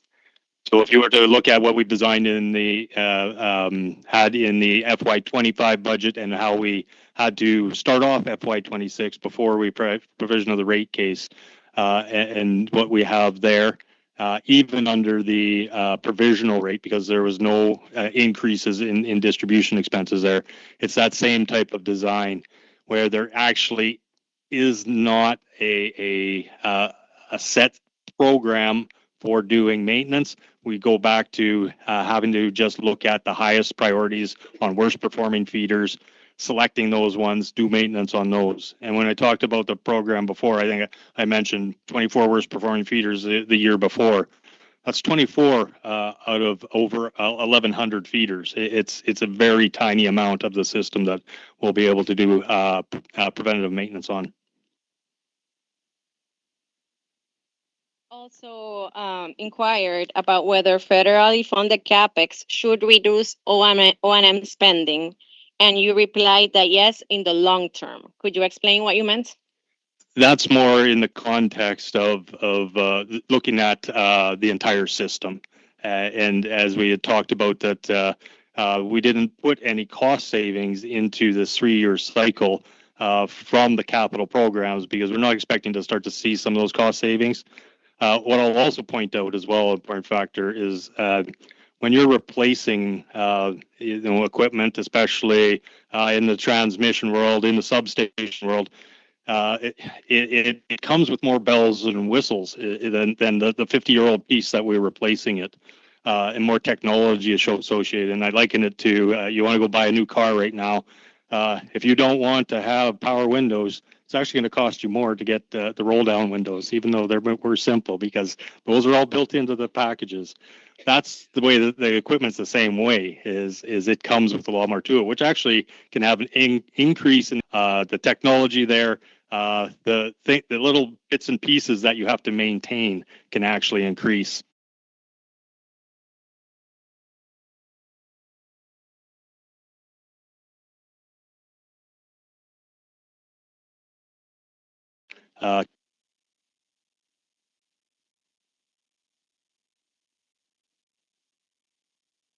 That was from a global perspective. And I think somebody made the comment from the commissioners there that if you're talking the specific asset, maybe it's a little bit different story on the specific asset. That was broad. Questions for this witness? Just a couple of questions for Mr. Melendez, if I may. Mr. Melendez, when you were earlier in the morning being questioned by the Energy Bureau consultant and the hearing examiner, you were inquired about the calculations or reliability improvements of the proposed capital investment program in this rate case. You remember that question? Yes, And you alluded to that you had information in your testimony regarding those, the calculation of improvements. Is that correct? that is correct. Would ask that the witness be shown, please, his pre-file testimony, Luma Exhibit 5. You're just going to ask him to repeat what's in his testimony? But he wasn't allowed to testify and explain the reliability benefits. So, he mentioned it's in his testimony. I will show him to have him explain. It was not given the explanation for the record. Well, just explain it. Do you need the testimony to explain it? Start. And then when your testimony comes up, it'll help you. But don't repeat what's in your testimony. What do you want to add? To refresh his memory, and then I want his live testimony definitely, but asked that he just look at table 8, page 53. Yep. Let's get in there. Don't repeat it, okay? No, I won't. Whatever she says, don't repeat it. Go. Just refresh your memory. Refresh your memory. Yes. Okay. Could you testify as to what would be are the expected benefits of reliability benefits of the optimal budget NFC spend? For the NFC spend.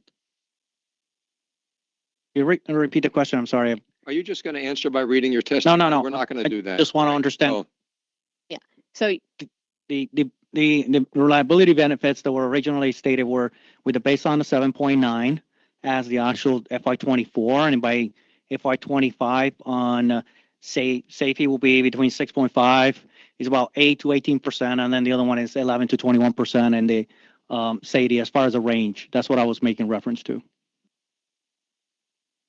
what would be the impact in those projections if the constrained budget would be approved?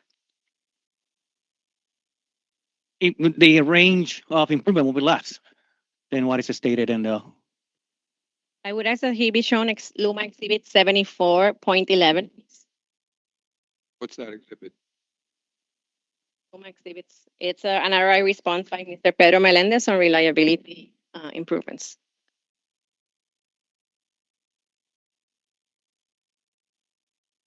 Good question. I would like him to refresh his memory and to provide testimony on what would be the expected calculations, the benefits or the impact in reliability of the spring budget. Okay, Ms. Mercado, if all he's going to do is going to read it, I don't want to use time that way. Are you guaranteeing me that we're going to get something more than just a reading of what's already in the record? Yes or no? Well, if we can stay for the, if it's on the record, so it's okay. Yes, it is. That's the whole point. We don't need to use hearing time to repeat what's in the record. You can cite it in your briefs, Ms. Mercado. Thank you. Okay, Mercado. thank you. Next question, please. Okay, thank you. Everybody understand the process here? We've got to use the time wisely, just like you have to use your dollars wisely, Mr. Melendez. Okay, If I may only comment, Mr. Melendez has many ROI cited, so oftentimes it's reasonable for him to refresh his memory. I'm not, and provide testimony. if he's gonna do something more than repeat it. The- Okay. May I ask, I appreciate it because there's a lot of material that we are able to do that because there's a lot of questions that are specific and I would like to be able to move this process forward if I can understand where is it coming from. So is there still a question? No. Okay, that's what I thought. All right. You let me know when you need anything, okay? And I'll make sure you get it. All right? And Thank you. vice versa, right? Thank you. Okay. All right, here's where we are, colleagues. Thank you for, we're not done yet. Don't go anywhere. With respect to the contracts relating to vegetation management, everybody with me? I'm going to ask Mr. Schiffman to explain what we're going to do because we have a time-saving device involved here. So Mr. Schiffman, exactly explain what it is we want to accomplish, and then I will take over from you. Go ahead, please. Questions. We have some specific questions about 3 or 4 contract terms and differences between the 3 different vegetation management contracts. So what I'm proposing to do to save time is that we would just provide those questions to you tonight by email so you can review the document. I think it's going to take a long time for you to have to review the contract terms within the hearing and won't be efficient use of time. So they're just very factual questions about, does this contract say this? Does this contract say that? And then, there will be a question about why the discrepancies. That would be great. Thank you. So I will send an email out that Mr. Schiffman will compose, and I will send it to everybody, and we'll try to keep it so that you can still get to bed on time and get 8 hours of sleep, but it'll save all the time that you would need to look at the thing. And basically what he wants to do is answer the questions, answers to the question of why that it's there, okay? So you'll be all prepped ahead of time. And if you need us not to start the day with that, but you'd rather we do it, mid-morning, you'll let us know first thing in the morning, or you'll let us know through council, okay? Yes. We good? Okay. So, sure. Yes. Thank you, Mr. Hempling. Just questioning whether there will be an opportunity, if need be, and I don't know if there will be, to cross-examine whatever answers are made to these new questions. Yeah, any new testimony gets cross-examination. Yeah, I was afraid you were going to ask for recross, and I think you know what the answer was going to be, but I thought I gave you a look that said I was okay, but thank you, Mr. Hempling. all right. Well, don't thank me. It's the due process clause, as I have often been reminded. All right. We'll turn to substations now, and let's see. All right, let's finish substations and see where we stand in terms of people's stamina. Okay, especially our 2 witnesses who have been working so hard today.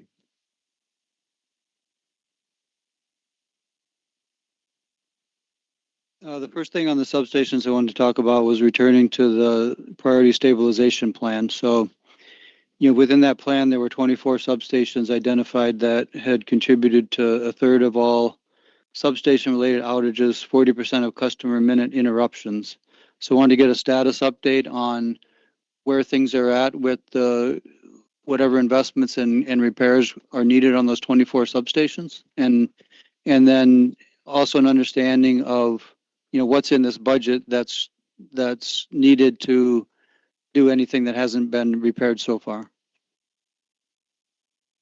The focus on the 24 substations was around a maintenance plan, and all 24 that were identified in the priority stabilization plan have been completed. So similar answer to what I gave with the 51 line segments, where we did an inspection.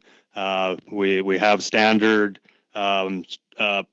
maintenance programs that we do on the transformers, on the breakers, and the various pieces of equipment in the substation. So all of that preventive maintenance was completed. We did visuals inspections. We did hot spots with the thermography, repaired those. So that was the process that we went through, and now those ones are brought onto what we would like to call a maintenance cycle, and that equipment will stay on that maintenance cycle as priority equipment. And we've also now into the subsequent year now have identified more substations on the next priorities down the list that will take that same action on. So we've actually gone beyond what was in there already. But for these 24 substations, then you're saying that the activities have been completed and we would be seeing some, I guess, some material reduction in this 40% of customer minute interruptions, or is there still risk for these 24 substations because of some? There will always be risk. Doing maintenance is our is our effort to minimize it, and I think the part word there is minimize. We can't get it to zero. These substations, this equipment is old, it is degraded, and maintenance will help us until we can get to the point where the programs, the capital programs are in place to do the replacements and the rebuilds where they are identified. And the point of the maintenance programs to get across that and minimize the impacts. And we are seeing those benefits. The challenge is what Pedro had mentioned before, is the rest of the substations are degrading. So they're getting worse.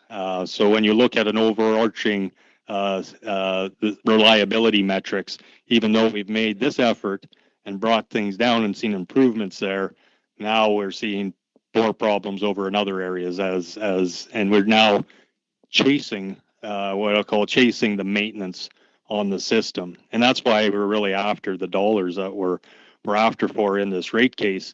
Is we when we took over in commencement, there was about 13% of the equipment on the substations that was on cycle for maintenance. That was extremely low.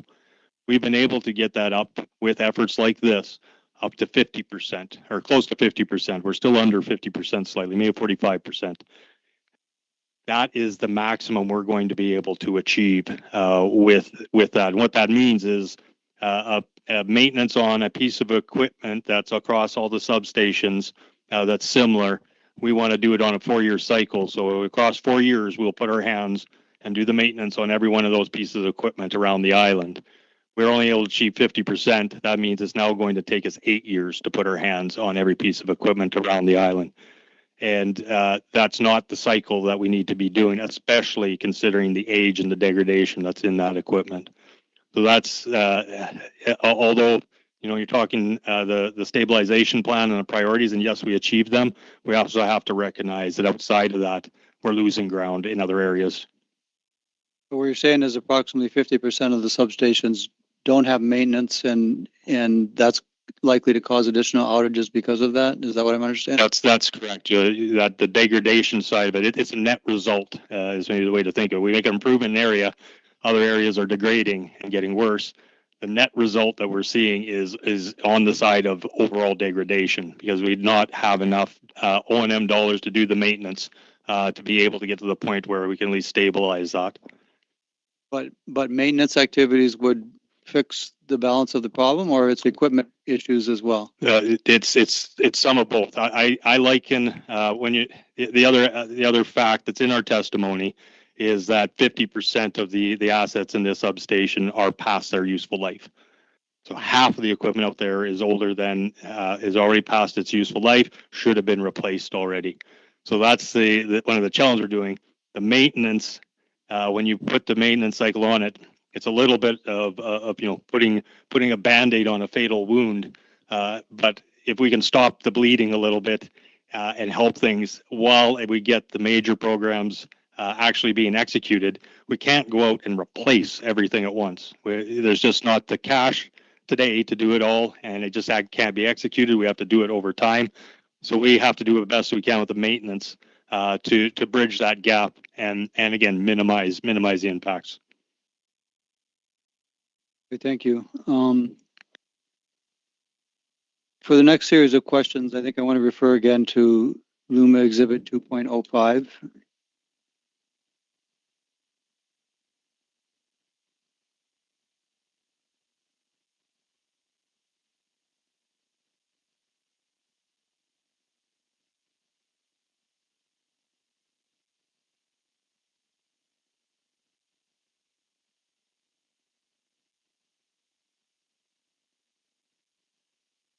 And again, this would be in the non-federal capital worksheet within that spreadsheet.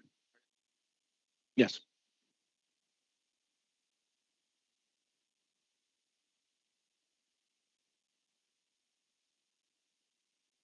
This spreadsheet is got a similar, I mean, these fields got a similar layout to some of the discussion we had earlier on the various transmission pole replacement and rebuild activities. Could you walk through here as well a description of, for the specific projects that are named here, what process LUMA used to both identify substations that had these needed capital investments and, you know, particularly what kind of inspection and engineering type activities went into making those diagnoses, and then you know, as well walk through the process for figuring out the budget for these. I'll start with answering the question in regards to the capital investment identification, the substation reliability. Currently, as mentioned before, there are a lot of out-of-service equipment that needs to be completely replaced. And you may recall this morning I was giving an example of 2 feeders being able to be into one. About 25% of our system has that condition in which equipment at the substation is being overstressed because of the configuration of the system.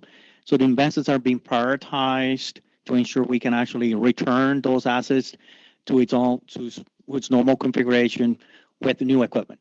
That would be breakers, that will be transformers, that will be disconnects. That's a kind of from a reliability perspective where a lot of these projects and fundings are being allocated. We have several transformers that have been out of service for a very long time. Some of them are transmission transformer level. Some of them are distribution level, and they have been basically we're acquiring the assets and ensuring that we can deploy them as quickly as possible to continue stabilizing the system is the main focus, following by slowing down the degradation because we're having a lot of failures of components at the substation level. That's the majority of work. In addition to do that, I think you mentioned a little bit of how we're scoping and doing the engineering analysis. There are a lot of grounding studies and grounding systems to ensure that there's safety elements associated with component failures, that they might be exposure to our personnel because of the state of the assets themselves. There are near failure states that are also being engineered to ensure we actually update and modernize some of the components that have been eroded. There's corrosion, there's failures, there's a lot of components, there's a lot of lack of grounding systems to ensure outside the public and also personnel that are working the substation can operate safely. It gives you a little bit of how we're framing primarily safety and reliability and out-of-service equipment. It's the main focus on how we determine the different projects on the substation side. But these are all all of these funds are targeted towards out-of-service substations, or there's rebuilds of currently operating substations as well in the budget? Very. If you don't mind to move to that section on the screen to be able to look at the list of substation, whoever is sharing that, and I'll answer your question as we do that. Yes, they are projects that are related to substations rebuild. In some cases, is a rebuild in place, which basically is taking components and reassessing the configuration. Sometimes it's in cases of actual replacements to ensure reliability.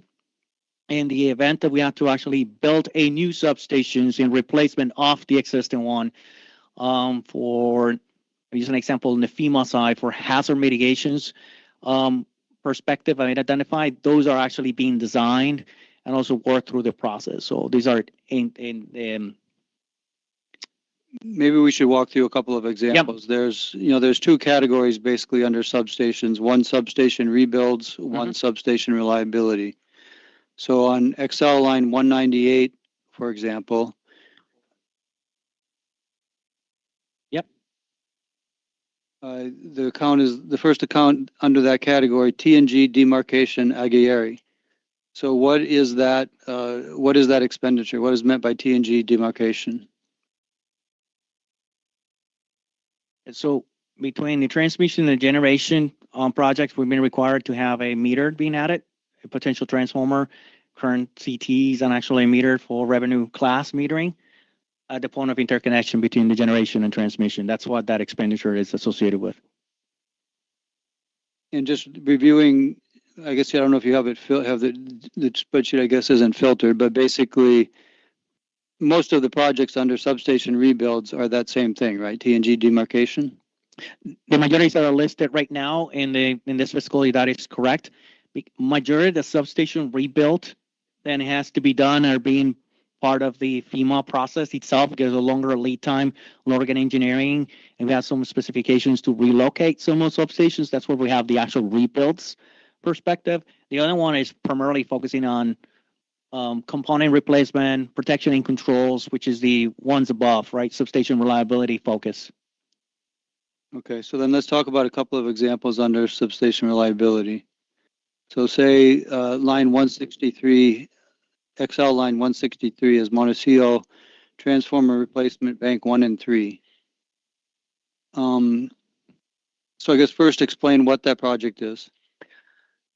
Great question. Montecillo is one of the transmission control centers that serves the actual metro area in Puerto Rico. Yeah. These two transformers have been out of service. They both failed and been out of service for a significant amount of time. Both transformers are actually were designed, specified, brought to island, and they're actually installed right at this second. And they're in association with that, we're also doing protection and control upgrades to ensure that not only we are replacing the transformer, but we're ensuring the controls and the protections at that facility with additional components like disconnects are part of these projects. These projects are actually coming to fruition and finalizing very soon because the transformers are on site as we speak. And for all of these other reliability projects that have transformers, is it similar? Because my understanding is transformers have a fairly long lead time right now in terms of procuring them.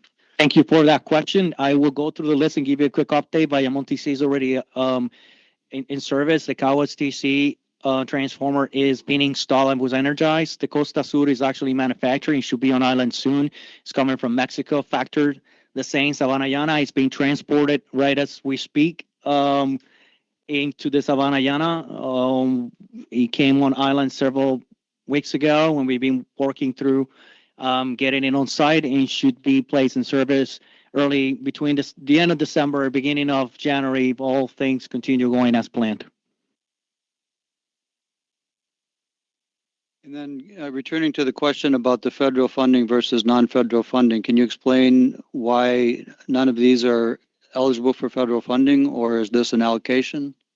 I'll be cautious when I say none of them are federally funded because some of these projects are being covered by some of the DOE work that we're doing. Some of the transformers and equipment was actually covered by FEMA. The rationale as to we're executing is to ensure we have quick access and be able to execute these projects. In the event all the FEMA portions and components of this execution has been covered, this is the other components that are not to be able to actually complete the work of replacing the transformers. Thank you. I want to make sure I understand that question. I'm the person in the room who knows the least about the federal funding area, but there's first an issue of eligibility. Mhm. And then there's a question of for projects that are eligible, whether you're seeking the funds. And what were you referring to just now, that of eligibility versus ineligibility, or eligibility, but your decision to use ratepayer funds because maybe it's a critical line and you want to be faster about it? Let's I be will very use clear. If I may, I'll use an example. Probably sometimes is best to do that. And let's do Montecillo as an example. The Montecillo substation overall, the complete switchyard, there is a significant project to actually build it elsewhere as part of the FEMA project. The transformer itself, purchasing the transformer, was able to be eligible to be able to be purchased, and we have made upgrades that are not eligible to be part of the mitigation of the other project to ensure the installation we just completed aligns with modern utility practices, and we're able to protect it. That's what the non-federal capital will be is being used for. All right. So there are some situations where you have a particular project where there's a variety of activities, some of which are eligible activities and some of which are ineligible activities, correct? Yes. Okay. But what I'm asking is, are there not situations where an activity might be eligible, but you've chosen not to use eligible federal funds for some reason? the answer in general, right? Because I think that's your question, not specific to a project. The answer, there could be cases that's the case, because of the risk that the system is been exposed to, in which we have to expeditiously execute that work. So we choose to use ratepayers' dollars at the time, because that ultimately will result in savings, because of a failure will actually cost much more. So it's a balance between the two. But yes, there are some cases in which we actually have to expeditiously move and make this proactive replacements sooner. Okay, so that's the part I want to get us to be as precise as we can. I know this is slightly repetitious of what you talked about this morning, but focusing on these situations where you intentionally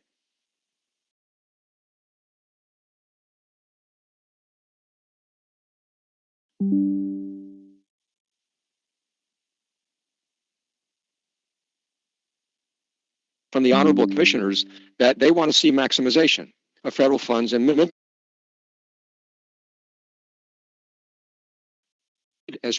to have to explain to the public why in certain situations in their order they're using ratepayer money for eligible projects, and they need to have as precise a definition as possible of what you consider to be, what is it? Is it a disaster that's going to lead to an outage where people die? Is it an outage that will last more than X days? At this point, without your making this up right now, what is your criteria for deciding when to favor ratepayer funds for eligible federal funds? The latter part of your question, I'm gonna rephrase it, because we're not talking about favoring one versus the other. Let me make sure that when we based on the criticality, the urgency of the replacement. I will use this to actually give you an example on what leads us to do this. I will use Montecillo's again. Montecillo's complex itself has significant, there have been fires in this place. There's a lot of safety issues to this associated with people that are actually operating, or personnel. Safety at risk is the key element to what we're doing. The public safety associated with it, you have 2 transformers in this facility. Actually, we had 3 transformers that were recently installed that were not in service for a very long time, and has caused, put at risk having over 250,000 customers out of service, because we were operating with only one. And that one that we are operating under is an age rate of failure, very likely to fail, and we're proactively mitigating that risk by installing these transformers. That is the part of what we've chosen to do, and we balance this. Can we get materials or things covered by FEMA that are actually legible? The challenge is for Montecillo's, which is actually under FEMA, to be completely rebuilt elsewhere in the campus on the Montecillo's area. That will take a long time to go through the process, the permitting, be able to build a switching station, build a GIS, which is a gas insulated substation, to increase reliability.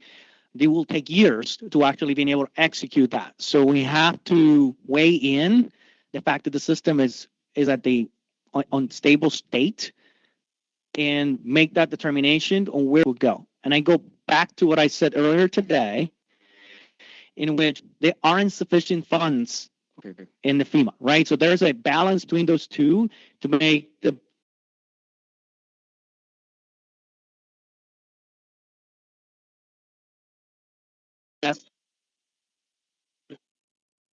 stabilization plan, which we have a timeline to fulfill, because the PREP has directed us. So we're balancing the funds coming in, balancing the material we can buy, and executing in accordance to the orders that we receive as well. So here's what.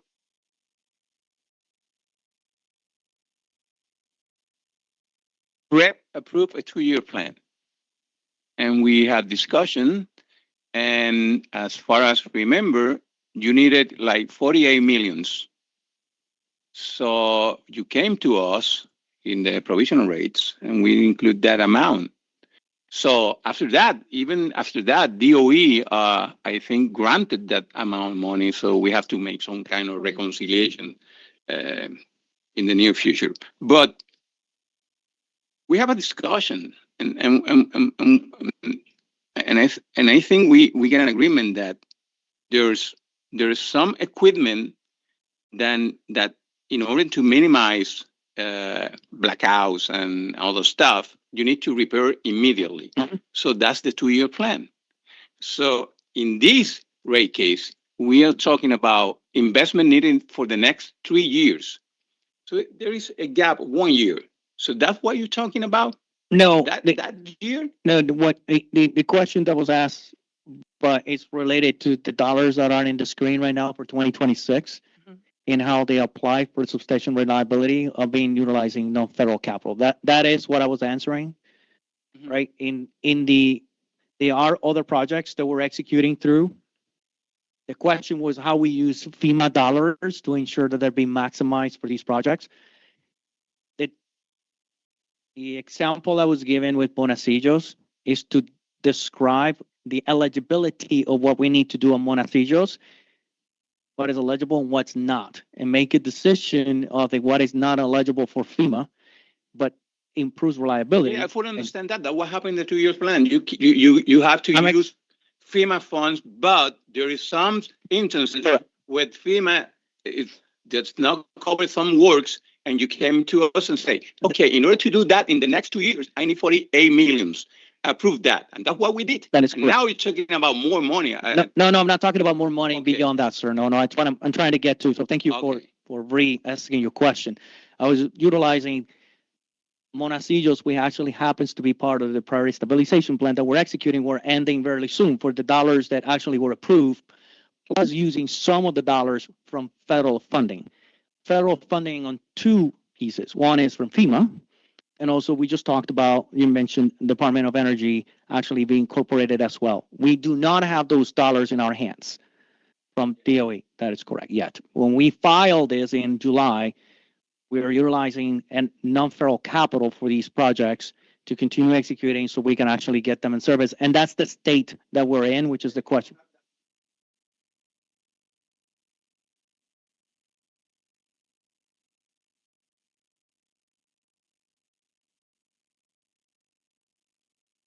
I would agree with that. Like from I'm just speaking to execution, if I may, right? I'm going to go back to what Kevin was mentioning earlier in regards to the cash. I don't want to repeat it again, but we're using what the cash is coming through as a result of that to be able to execute it. Hopefully that, I know I answered several questions along the way. Hopefully I was able to answer yours in regards to how this is. Here's what I want to ask you to think about, and I mean this for council also, not just for council for LUMA, but bondholders, ICPO, everybody. In this situation where there's a project that is eligible for federal funds in one form or another, but LUMA thinks that a decision should be made to use ratepayer funds because the project is so critical. Better to get it done now than to wait and risk something, which is what you and I were just talking about, correct? Mm-hmm. What is going to be necessary in an ultimate order that comes from the PREB next April, if it authorizes in any situation the use of ratepayer funds for federally eligible projects, there's going to have to be a set of criteria that is as precise and accountable as possible. And without intending any criticism of what you've been saying, sir, it's anecdotal and it's examples. And the judgment is always yours rather than the Energy Bureau's. And again, not intending any criticism, the more clarity that you can bring to about your own decision-making. Is it just, I know it when I see it? Or it was, well, this is a lot of people are going to die, or wait a minute, the outage is going to be X number of hours for Y days for this number of people, and that's the trigger. Not today, but the more precision that you can provide, perhaps in your post-hearing briefs, so that the Bureau has something to work with.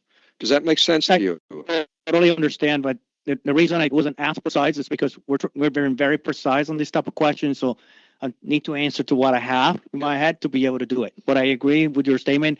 It's not arbitrary. It's not just judgment. It is actually utilizing a mechanism to a framework that we have established that includes, and as an example, I use safety as an example on how we make these determinations. But the degradation of the system cannot be ignored. Okay, you said all that. So my request is that in the post-hearing briefs, and I may, if I do schedule a panel for us to have oral conversation about these issues, the more I can encourage all parties to get serious about precise criteria, the more guidance you will be given to the commissioner so that they can make a decision and defend it to the public, which is what's important to them.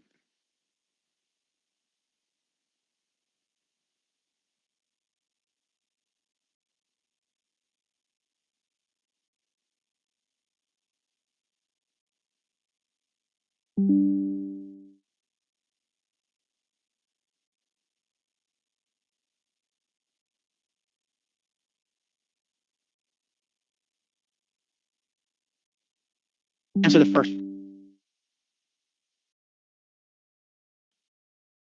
To actually determine the need for the projects and to determine their value. When we're talking about timing and execution of them, we have been working through the process.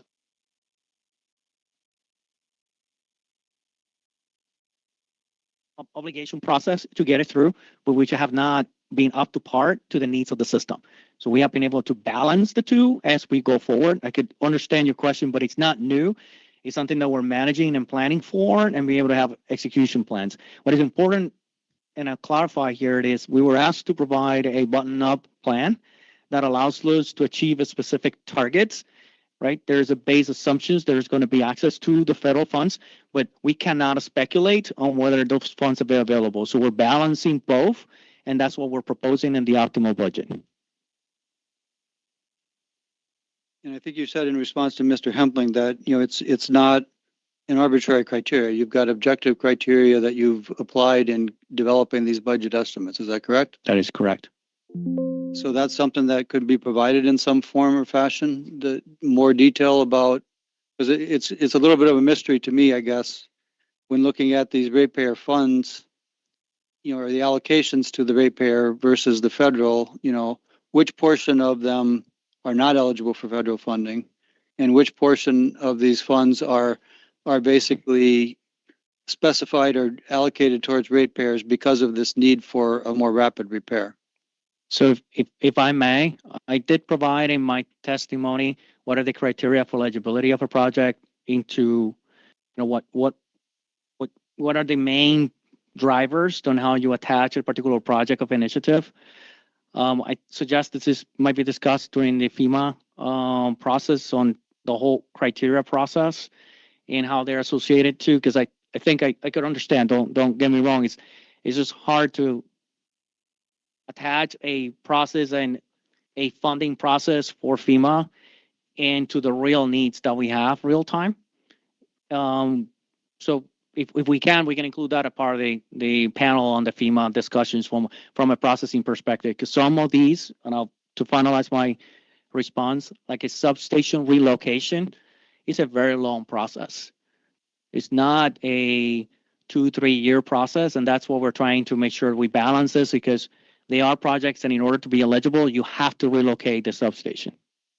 And that is actually not a simple exercise to be able to say when is it going to be done, when their system is actually having some internal needs. So we have to balance the two.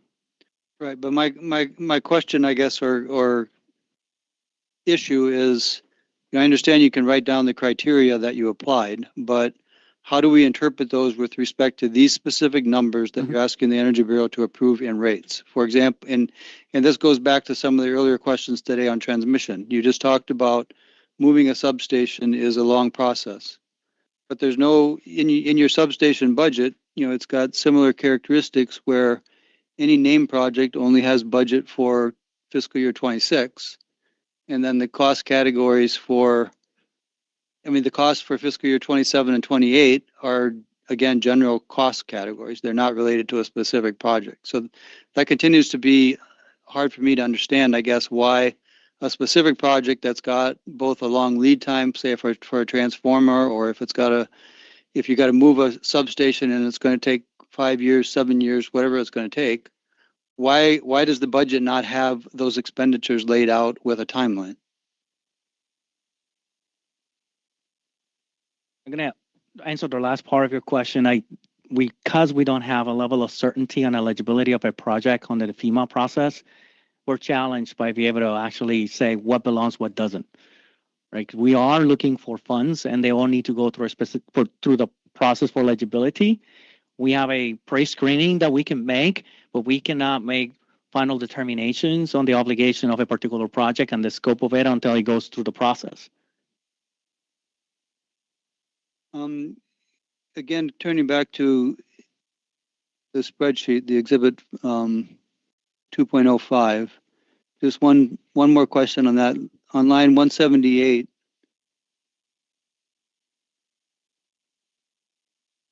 these are some fairly large expenditures. Transformers on-site preparation costs, $45.5 million in fiscal year 26 and 19.2 million in fiscal year 27. Can you explain what that category is?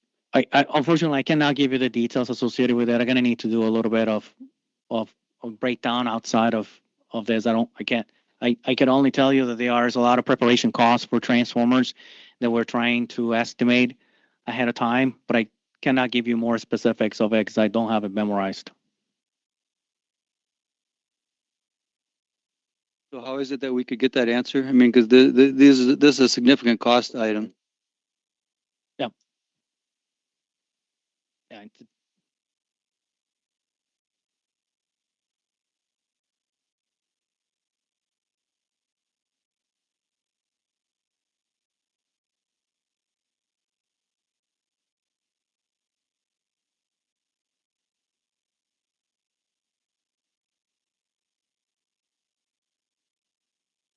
Can you walk through this process? I know earlier with transmission, we talked about you're looking at RS means and other mechanisms for estimating transmission costs. Can you also describe the process that you used in developing the component costs on the substation budget? You know, for transformers, for whatever other pieces of equipment, the grounding. What was your approach for estimating those costs? It's a consistent approach that I explained this morning. It's the same using RS means, understanding work that we have done already, the cost in the market. We already have transformers that we have purchased, so we have a pretty good idea of equipment coming in. We have breakers that we purchased, so we know what the cost is going to be. Then we assess the specific site where the work is going to be and determine what the scope is, and then from there we're able to have a good idea on what the estimate cost will be for any particular project. But for these general cost categories, again, for say fiscal year 27 and 28, how does that process work? You made an assumption about, say, how many transformers you would need at unnamed substations? I won't say you made an assumption in general, right? Because we do have a pipeline of 80 transformers that we ordered several years ago. They're coming in. So we have an execution rate that we're targeting throughout the years and prioritizing them. And then we actually make that projection on future years on this is how many transformers we're planning to execute on these locations. And then we actually ensuring that aligns with the execution rate, and then we'll determine the estimates of cost. And in figuring out the prioritization of the substations that get, say, rebuilt, for example, what was that process? That's based on inspection, that's based on outage measurement, it's based on some engineering analysis, or what is that process? I think it's an engineering analysis, at the same time understanding the conditions of the assets, whether or not what brings the most value. They might be not feasible, technically feasible or practical to make component replacement projects because either the age and the conditions of all the assets, the type of configuration we may have metal clad equipment and we may need to move into other type of equipment. We may want to mitigate some risks that the only way to do it is rebuild it. We have a lot of grounding system issues and erosions that are actually causing a lot of these operations and equipment. The conditions of the buildings, the conditions of the components inside of the building. Do we have the space? There is a lot of space limitations to be able to, from a constructability perspective, makes it very, very, very challenging in some of the substations because there's no space to maintain service or to be able to operate machinery. So those are elements that get assessed from a rebuild and how we would do it. From a projections perspective, we've done all the assessments on the substations, and then we're prioritizing accordingly based on the asset health and all the elements I mentioned. How many substations are on the system? Oh my goodness. I'm going to ask Kevin to help me a little bit with these numbers because it's depending on how you look at it. So Kevin, could you help me with the totals, please? I would call it 342 substations across 300 different sites. In my understanding, relative to other utility systems, there's a lot of substations relative to the size of the system. Is that an accurate assessment? It's very difficult to answer this question because we're actually getting to a lot of rural areas of the islands in which you have a lot of transposition of it. When you're talking about the amount of load that we serve, about 3,000, yes, might be a little bit sizable.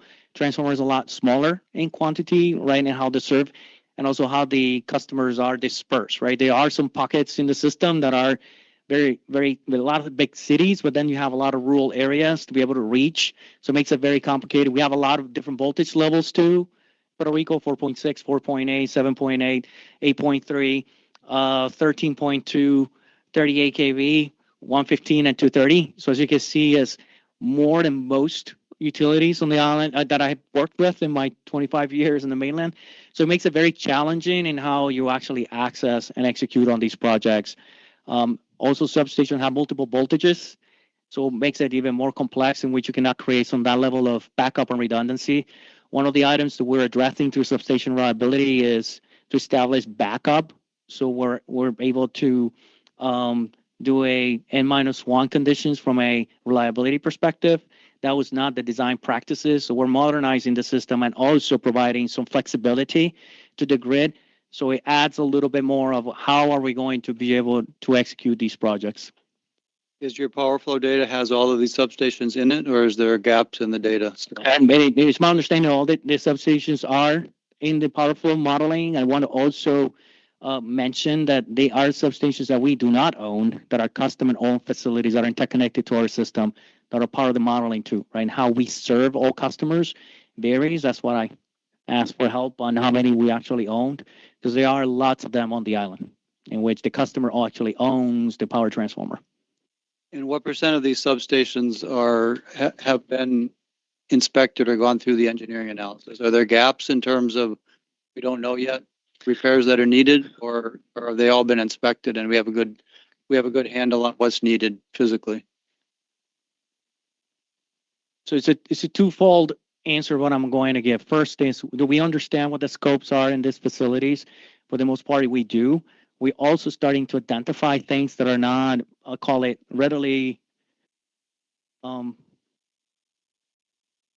the eyesight, things that you cannot see. Like you go to a substation, you don't know the grounding system until you actually start doing testing. So it's more beyond than just inspecting, it's just to be able to do a little bit more engineering analysis to understand it. And that is going to continue helping us determine the scope.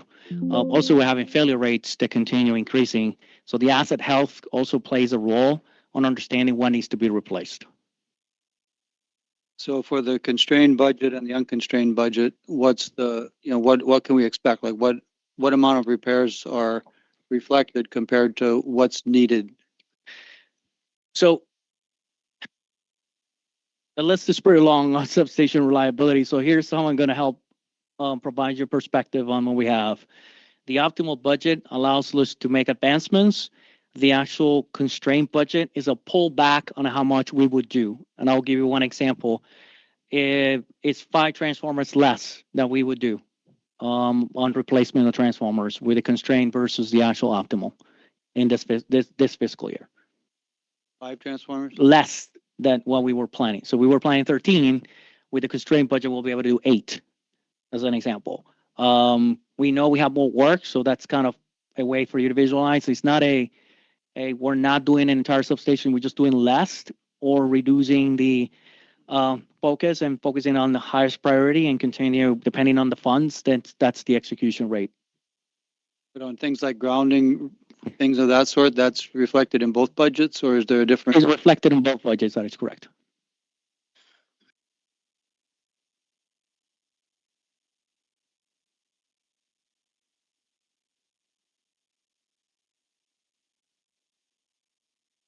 Can you describe the process or the basis for the substation security budget that's in the rate application? I did not testify in regards to the substation security. Okay. This is Margarita Mercado. I think there's a confidential session, the panel on multi-utility costs that covers Okay. this stuff. We can move on.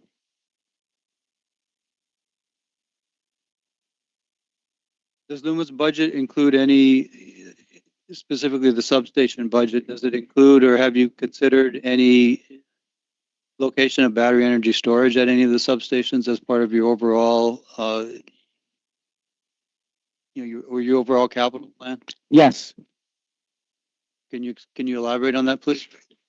So, want to see just again what was one of the sites in which it was considered to put a battery storage in the process, but the confined spaces that I just talked about, I believe was a ROI, a request for information on this particular that can give you a little bit more specifics. But yes, we have 4 batteries that were looked for installation in San Juan, Barceloneta. Might not get the right other 2 locations correctly that we consider co-locating.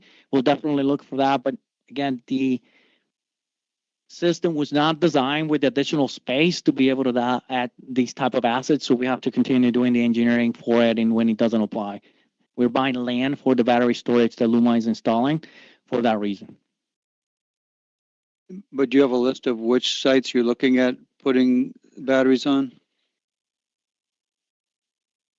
I struggle with your question, and I want to share why, is that we only have these 4 projects that Luma is executing. When we're doing battery projects that are part of the generation fleet, that's a coordination that we do with Genera, and we do work with them and collaborate with them to identify locations. We have done in a few projects in which we have land or access to land or rights to be able to construct, and we collaborate with them to be able to make that determination. Beyond that, I respectfully say I don't have a list of all the projects that are being considered for co-location because they're not going to be Luma owned. So we depend on whomever is a developer of these to be able to do such a project.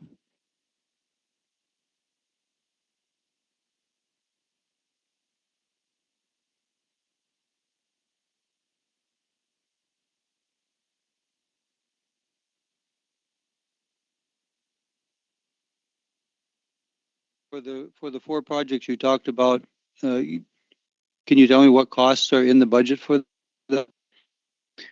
Currently, the purchasing of the land for all 4 facilities is what is included in the budget. And that's non-federal? Non-federal capital, correct. If I may, I just want to ask a question, Commissioner Torres. Is that the 4 by 100 megawatt project? 4 by 25. 4 by 25 for a total of 100 megawatt? That's Yes. still pending under FEMA for obligation? Yes. Okay, thank you. If I may, I can suggest an exhibit number that could help in this topic, Luma Exhibit 152. You want to show it to the witness? I could do it in redirect or do it now for him to identify if that's one of the answers that he alluded to earlier. Battery energy storage, the projects? Yes. Right. Luma Exhibit 152.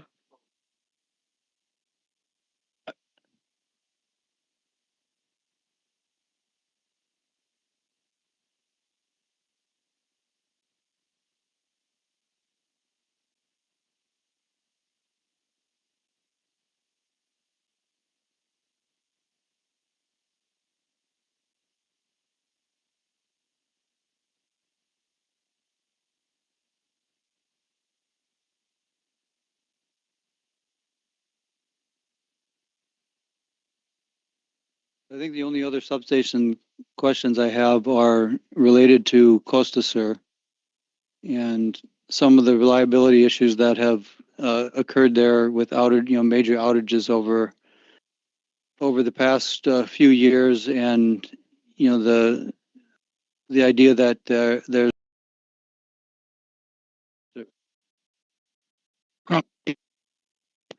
That facility actually went in service on Friday. It's the first contractor executed project at 230 kV. We have a few others that we're replacing oil circuit breakers with gas circuit breakers. That's one of the projects that we're doing at Costa. There's several others on that chain. We're also bringing the transformer that I mentioned earlier that has been manufactured and already factory accepted and tested, and it should come into island. It will be actually also being installed there. We have a few of those that are part of the Costa Sur. We also have evaluated longer term some potential projects to answer your specific question about access to energy and flow. Did I get that correct? in which we can actually separate the switchyards to be able to isolate flows and allow for additional access, but with more of a future planning stages for that facility to make sure that investments we're making today and in concert to the future. So for that latter action, that's not in the budget. That's still under the study phase. That is study phase, that's correct. I think those are all the questions I have on substations. So let's have cross-examination.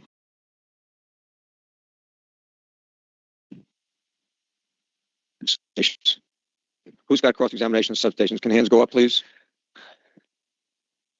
Mr. Hempling, I have a question before we move to cross-examination. It's Yes. for me to be clear on one point. It was discussed that, and I'm not sure what decision was made about the criteria applied by LUMA to determine when it will use ratepayers' money for projects that qualify for federal funding. That was discussed, and I believe that the examiner made a request for the information to be provided at some point, but I just did not get clarity onto when that information was going to be provided and how. Thank you. It was more vague than that.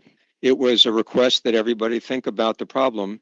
And at some point in the next 6 weeks, I'll figure out if we want to have a special conversation about it. What I was expressing is that if a party is commissioners to make ratepayers pay for a federally eligible project, the commissioners are going to have to explain it to the public with the most precise criteria possible. And without, again, any criticism of Mr. Melendez whatsoever, the examples that he gave came across as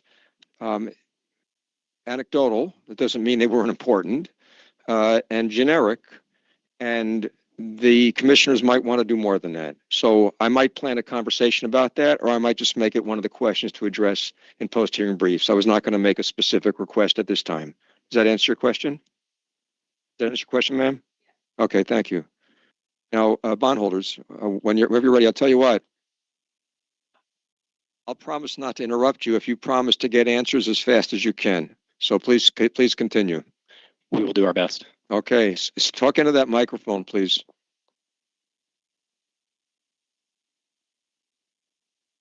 Good afternoon, Mr. Melendez. Corey Brady on behalf of National, part of the bondholder intervener group.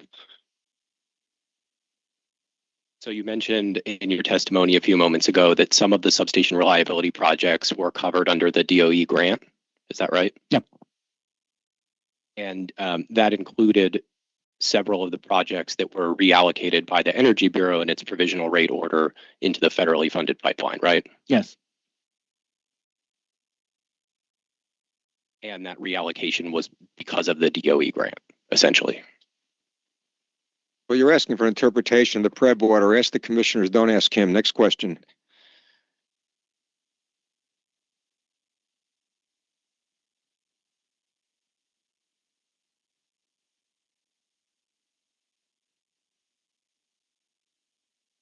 And this included the CAGUS transformer replacement project?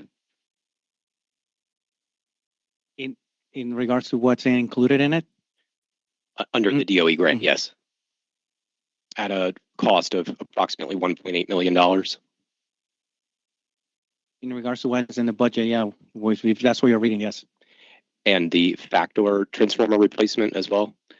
I will have to defer on that. I'm not specifically sure about that, what you just stated. And the Fajardo transplacement?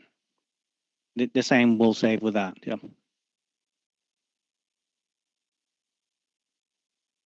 The same meaning, you're not sure? The same, I'll have to look into it to actually answer with certainty that those were included in the DOE. Yeah, do you actually want an answer? Because we're going to have to keep a list.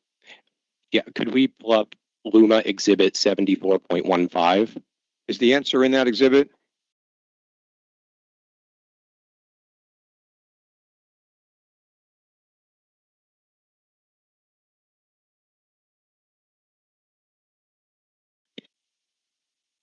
Is there? Please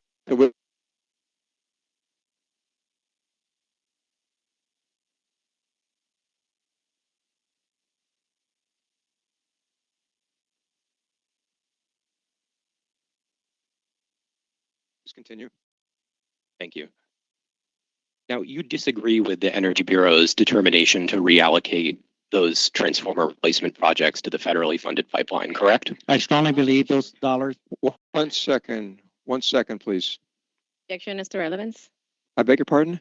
Objection as to relevance. He can ask a question about what's stated in the petition and he can answer that way, but he's seeking an opinion, an improper opinion.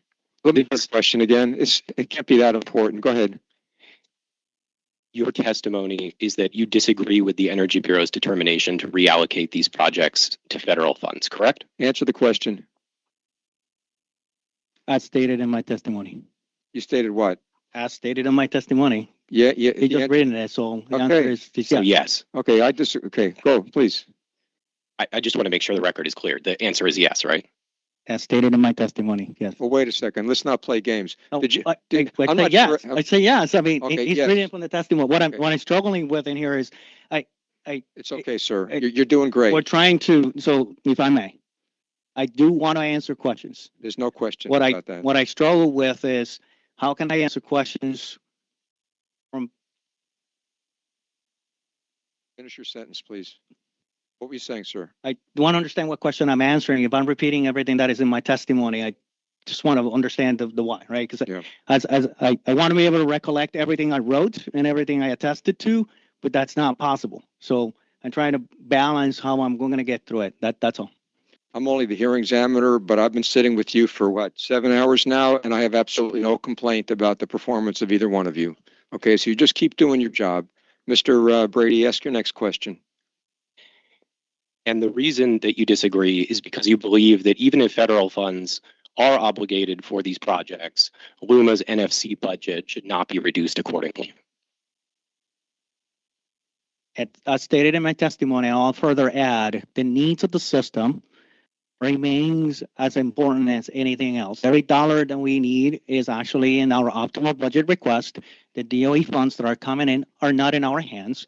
I could respect the direction and what PREP has indicated, and our position is those dollars need to be reallocated to continue doing what's best for the people of Puerto Rico. And that reallocation that you're talking about, when federal funds come in, you're saying that that frees up NFC funds from ratepayers to use elsewhere. I disagree with your statement. You disagree with that statement? Mhm. Okay. Could we pull up bondholder exhibit 570? Which is what? It is a response from Mr. Melendez to a PREP consultant ROI. Hey, tell me what point is you're looking to make, sir. Impeachment, sir. What are you impeaching? I am showing that the statement that he just said, that he disagreed with it, is inconsistent with his own prior testimony in this ROI response, sir. And then what? Then what's the consequence to the commissioner's decision about what the rates are going to be? I believe that it bears on the witness's credibility, Mr. Hempling. No, we're going to wait. You're going to answer the questions, and we'll somehow try to save time. All right. So let's get this. Is the document up now? Is that the document you want, Mr. Brady? Page 2, please. Okay. I'm telling you, Mr. Brady, I do not find value in this. Continue.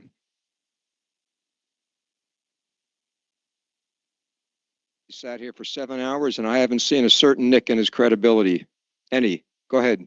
Okay. And do you see where it says, in the event they do become subsequently approved and obligated, not all portions of the electric T&D system qualify for federal funding, in parentheses, they will be recategorized, as you were saying just now, but this only frees up, after significant time passage, the NFC funds for additional inventory of repairs on the system.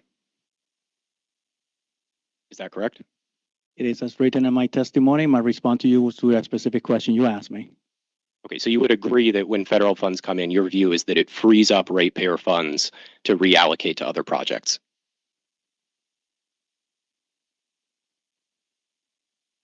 In the way you are stating the questions about freeing up from an accounting perspective is outside of what I'm trying to respond. What I will say is you're referring to freeing up, like in the context of the federal dollars are readily available, and that is not happens to be the case. That's what I'm struggling to answer your question.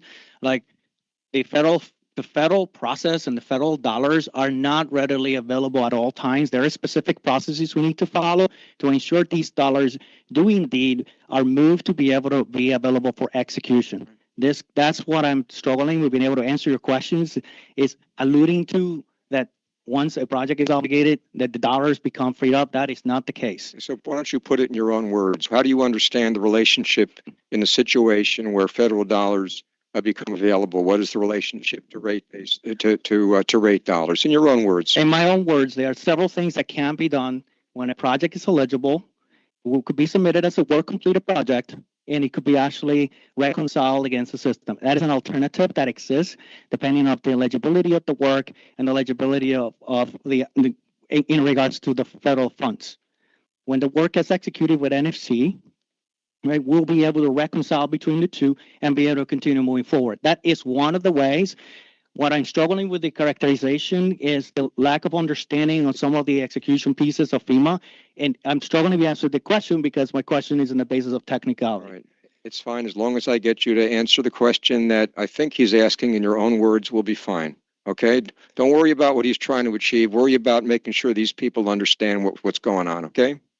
Next question. I'm sorry. We should go back to that because I believe the record is unclear because the exhibit being displayed is the wrong exhibit. It should be bondholder exhibit 570. Currently on the screen is bondholder exhibit 50. Mr. Hogan's answering testimony. So Wait, one second. But is your answer going to change depending on what document? I'm sorry, if I may, Mr. Hempling, if I may, the document that was supposed to be up was Mr. Melendez's testimony. He has been fighting me on this phrase "free up." It is his own words, and if the correct document were up, it would show that those are in fact his Mr. words. Brady, we'll get the document up. But I'm telling you, I'm not finding this productive. Are you finding it productive, commissioners? Okay, well, good. I just got overruled. Let's get the question. Page 2, please. And just so the record is clear, this is response to PC of Luma CapEx 43. Mr. Melendez, do you recognize this document?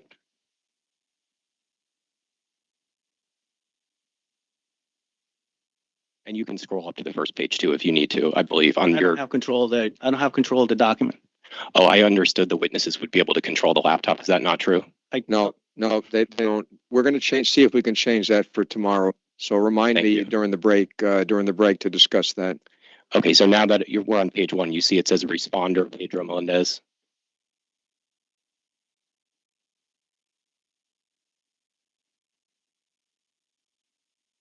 Yep, now I do. Okay, and if we go back to page 2, do you see where it says the text that I read earlier when the wrong exhibit was up on the screen? And I can read it again if you'd like, but it says in the relevant part, this only frees up after significant time passage the NFC funds, which as we discussed are ratepayer funds, for additional inventory of repairs on the system. Right. Those are your words, right, Mr. Melendez? That's what is written in the testimony, but that's not what I heard when you asked me the question. All right, 1 second. What did you mean by the phrase freeze up? Let me look it again. Can I read the entire thing? Please, because I think take the time you need to what I'm trying to figure out in here is right. We're picking it up, or I need to read the entire document if I may. Could I you just please? said read the whole document, and when Just you're go ready to to the top, answer the please. question, you can answer it. Take your time.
Just to the clerk, could we go back to page 2, which is the relevant portion? I think we made it back to page 1 somehow.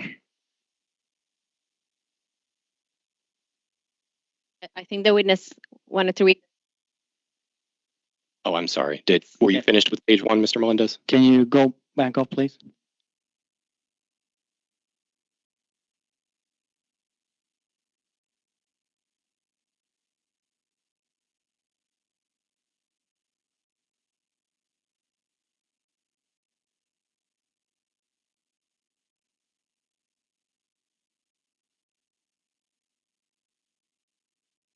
Please go to page 2.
Sir? Yeah. Get the question, please.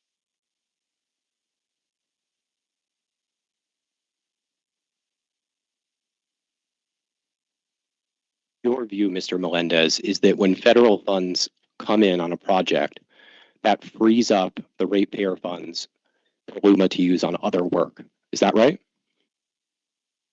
And I'll answer the question that you're seeking in here, understanding what means freeze up, which is what this gentleman also asked, and both of you. Can you just answer that question first, and then you can... Can you repeat the question? Because Oh, no, we're not going to do this one more Sir, time. Here's where can- this is can I- going. Can I answer your question, sir? I think it's more appropriate to answer your question about what it means freeze up. And I'll read it in here, then I'll describe what I meant when I'm using those words in my testimony. Answer my question. And it goes this way. In the event they do become subsequently approved and obligated, not all portions of the electric transmission system is eligible. We understood that contextually on that. They will be recategorized in the system from a budgetary perspective. These will only freeze up. And when I say freeze up, meaning that we still have time to be able to obligate it. We have time to be able to get it submitted, which is what I'm trying to describe here, that the money actually needs to come from FEMA, and that it takes time to be able to utilize. So you use the dollars today that you have on hand. You obligate the project through the process. There is a lag on time to be able to accomplish that.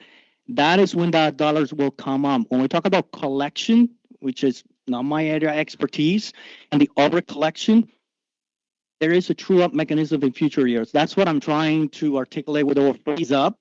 It frees up in future years when the actual dollars comes back into the system. Thank you. By no means I'm trying to say that is immediately when it's happening, like we can actually send the money and come back. That is not the process for FEMA. There has to be an obligation process of work completed, which is an extensive process. Then we do not have a specific timeline, and all depends on the type of project that we are referring to. That is going to drive the timeline. Very similar to what I talked about earlier, it could be months at a time. And that is what the word, when I talk about freeze up, I'm talking about freeze up when the money comes back into the system, the dollars are spent, which is different than a budgetary number. Thank you. Okay, let's try it this way, simply and quickly. Let's say there's a $10 million project that LUMA has proposed, funded with ratepayer funds in this rate petition. Are you with me? Okay. You spend the money from ratepayers, right, on the project to do the project, Mm-hmm. the $10 million. Subsequently, $10 million comes in from FEMA for that project. You still with me? So long that that money is eligible for be able to I- complete. that's the I assumption. understand. I just want to make sure I'm answering the question technically as you're asking it, because I'm the ones on the oath. Trying to go quickly here, so I understand. You get a $10 million check from FEMA, right? But however that works, the money comes in, right? Mhm. Okay. At that point in time, what you are saying here is that Luma will take the $10 million and apply it to some other project, correct? We'll continue utilizing the dollars that comes back to the system to continue investing in the system. Yes. Yes. And you will not refund that money to ratepayers. In the context of what we are Yes submitting, or no? Just yes or no. we don't expect to reimburse and refund it to the, as a submitted, no. That was what I was looking for. Thank you. Okay, now earlier you were talking about the age of the substation equipment. Do you recall that? Yes. And you were saying that some of it is old.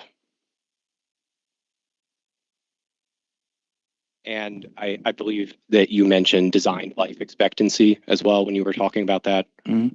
Yeah, or maybe it was I Mr. believe was Mr. Kevin Yeah, with you're one. right. It was Mr. Burgermeister. But you also refer to that in your written testimony, right? That's a concept you understand. Mhm. Design life expectancy is not a hard cutoff, right? I understand what you're saying. Yes. So if a transformer has a design life expectancy of 10 years, it doesn't just explode at the end of 10 years, right? Automatically. Understood. Yes. Okay, so it could keep operating past 10 years. It could. And you don't know how long past 10 years it could continue operating. I respectfully disagree. Depending on the life or span of the asset, you can actually determine and predict the actual remaining life of an asset, particularly in the transformer, in which it has components internally. That is, if it's subject to, example, faults for a significant amount of time, you actually have the ability on now in technologies that you can actually predict, expand what's left in the life of the transformer. Right, you can predict, but you don't know. Okay. And then you also mentioned, oh, I'm sorry, I didn't get a verbal answer on that. Was that a yes? I think you just shrugged. No, I didn't shrunk. I've been just waiting for the question. But they say yes to what? Can you please rephrase what the question is? So The question, let me repeat it back to you so I'm sure I understand Yeah. it. Do I know when a transformer is going to fail? The answer is no, I do not. it's a prediction. It is a known by science that is going to happen. We just do not know when. Right, everything fails eventually. I'm sorry, you just shrugged again. Is there an I'm answer? just There's a question no, mark no. at the Yeah, end of can I that. Just answer the imagine there's question a, All right, like one Mr. second. Templing was saying One earlier. second. I want to tell you real straight, Mr. Brady, I'm losing patience with your style. Now, this is where we're headed overnight. Less hostility, more clarity, or you know what's going to happen? I'll do something I did 10 years ago. You'll give me your questions ahead of time because I'll get the answers a lot faster. Now, ask the questions and try to get us out of here. Go ahead. Do you agree, Mr. Melendez, that it is a prediction when the asset will fail? It based on some design life. It's not a prediction. It's a design of an asset on its life and useful life. And you also mentioned replacement of substation equipment to bring it up to standards, right? We're utilizing latest technologies and latest standards. Yes. But just because a piece of equipment does not meet the latest standards doesn't mean it's not working. Correct? Trying to understand your question. The assets have reliability life because it's exposed to operating as designed, as an intended, and it's exercised and it's utilized and it's wear and tear that it naturally happen over time. So it is expected that the wear and tear and the useful life of an asset that is operating 24/7 will have its own point in which it will fail. Yeah, I think you're back to the designed life expectancy, and I'm not asking about that anymore. I'm asking about the up to standards point. Do you understand? No. Okay, so earlier today, do you recall testifying about replacing substation equipment that was not up to current standards? Correct. Okay, so when that is done, the equipment that is not up to current standards could still be working, right? And that is the case today. That's what we're asking. Yes, because something is not up to standards doesn't mean that it's not working, right? Understood. Yes. Okay, thank you. That's what I was asking.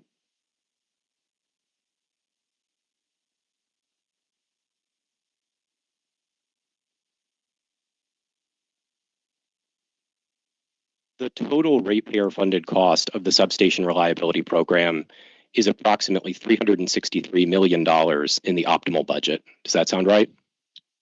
I would say depending on the year, but yes, it sounds about right. Just if you're reading it directly from my testimony. Yeah, to be clear, that is the combined amount across the 3-year rate period. That's why I want to understand. Objection, council is arguing. with I'm the sorry, witness. what, 1 second, please, slow down. What's the objection, ma'am? Yeah, council made a statement, he's testifying. He can show the witness a document where the He's number asking a question with a period at the end rather than a Yeah. question mark. What's the question?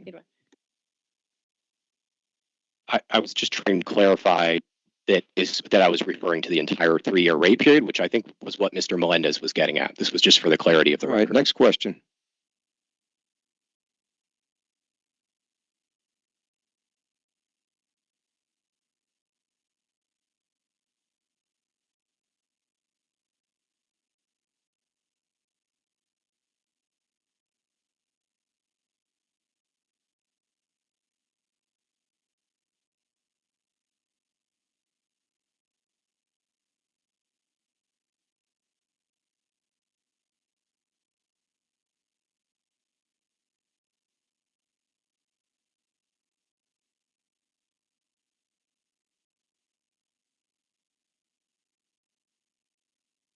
Earlier this afternoon, do you recall Chairman Avalos asking you about the 2-year plan?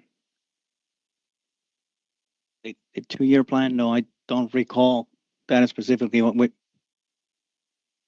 Is the 2-year plan the priority stabilization plan? Is that and I recall talking about the prioritization plan. That's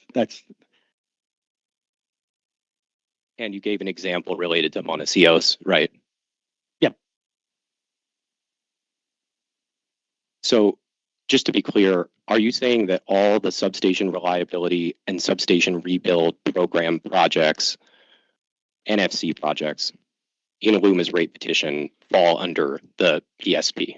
I did not say that. No, I'm asking you. Are you saying that? No, I'm not saying that. Thank you. I was just clarifying.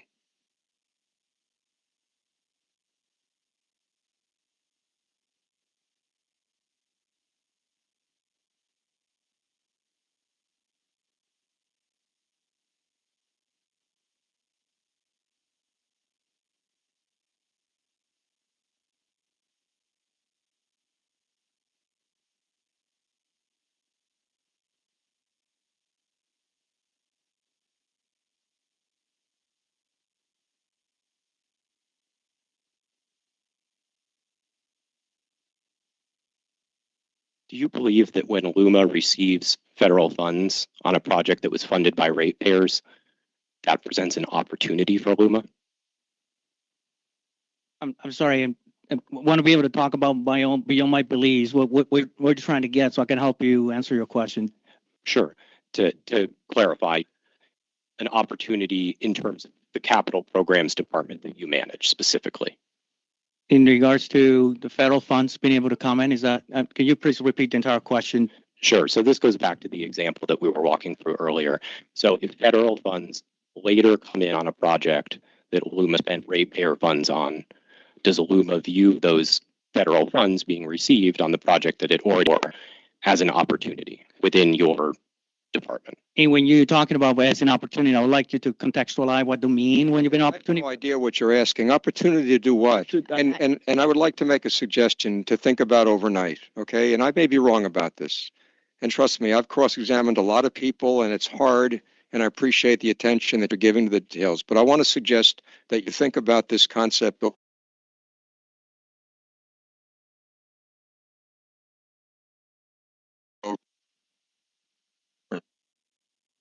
free reign to say whatever they want. But sometimes I think, Mr. Brady, and this goes for Mr. Natpany as well. Did I pronounce that correctly, sir? Natpany? Close enough? Yes, Mr. Okay. And again, I don't mean to be critical. I've done that already. I'm trying to be nice now. Is that sometimes if you just say to the witness, you know what? I think I see a contradiction here.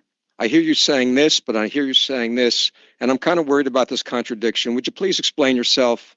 And sometimes I think if you just did that with one question instead of 6 preliminary questions, he would just get to the point. This is a witness that knows a lot. He's not particularly used to hostile questioning. It sets him off. And I'm just going to ask you, as a colleague, to think about it overnight. That's all. Now go ahead and ask your next question. Thank you, Mr. Hampton. So you were asking an opportunity to do what, right? I asked Yep. that opportunity to do what? Yeah, and I think you said the same thing, right, Mr. Melendez? Yes, Yeah. to be able to answer specifically your question, I do understand what you Okay. call an opportunity, because it could be Sure, defined in no. different ways. I just trying to, Okay, so how about this? An opportunity for LUMA to redirect its resources toward a myriad of NFC activities. so I'm going to go back to what I've been stating all along, which is the following. There's not enough FEMA dollars to execute all the work and restoration. There's $21 billion in needs identified in a 10-year plan. For transmission, there's an allocation for substation, there's an allocation for distribution. So it is likely that we will be utilizing federal funds to be able to repair the system and execute capital dollars. In the event, to your question, that there is a project that once executed could be submitted and actually get access rapidly through a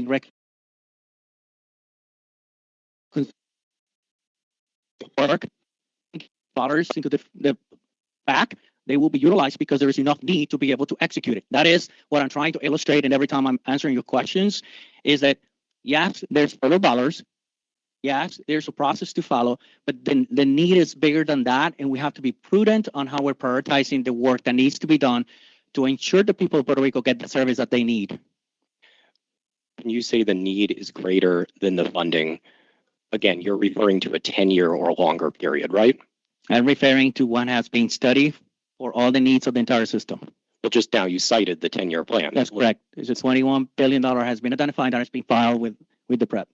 Okay, so 10-year or longer. You understand the scope of this rate case is fiscal year 26 through 28. I understand that, yes, sir. Okay, and you're not saying that the federal funding is going to run out for fiscal year 2028. Nor I'm trying to speculate in whether or not all the dollars in the next 3 years will become available from federal funding either. Do you see a world where the $15 billion of federal funds runs out before the end of fiscal year 28? Objection, calls for speculation. Yeah, sustained. Next question.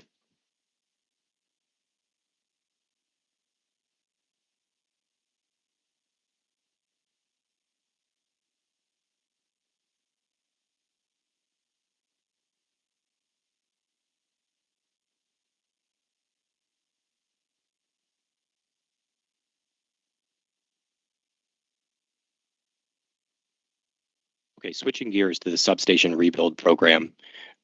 That involves a number of different activities, right? Yes.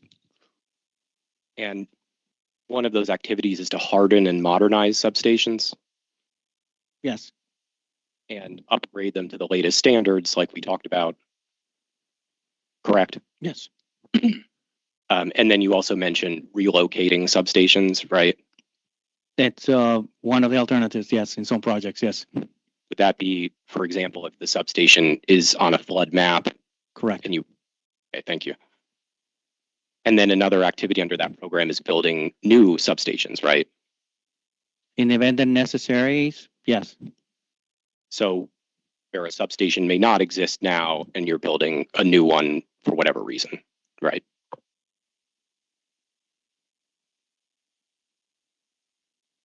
Answer the question, Yeah, please. yes. I mean, the answer is yes. Yeah, make sure you speak on the microphone. Next question, please.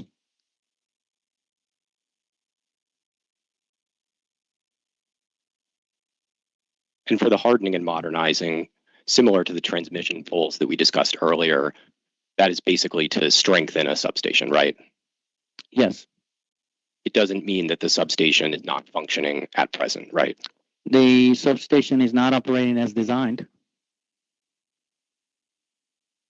Sorry, which substation? Many substations are not operating as designed, as I stated several times in this hearing, in which they have a significant amount of out-of-service equipment across the entire island, which implies that the substation is not operating as originally designed. Okay, but it's not, but it's still operating is what he's asking. Understood, but Yeah. I think No, you don't because have to do the but. He understands. Go ahead. Next question. And hardening really is about making the substation more resilient, right? part of it, yes, More storm-proof, things like that. as applicable, yes.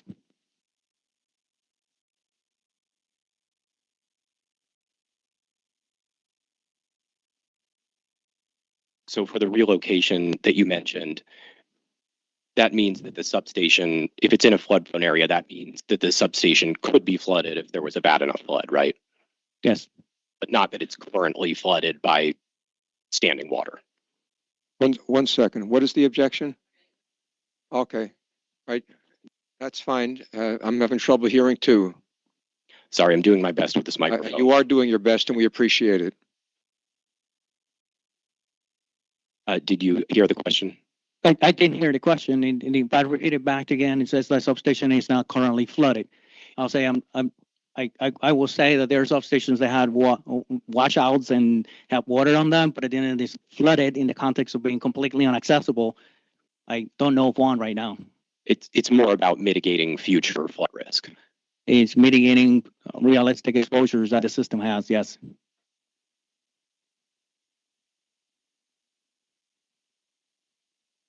And then in terms of building new substations to meet industry standards, that means building a substation where there is not currently a substation, right?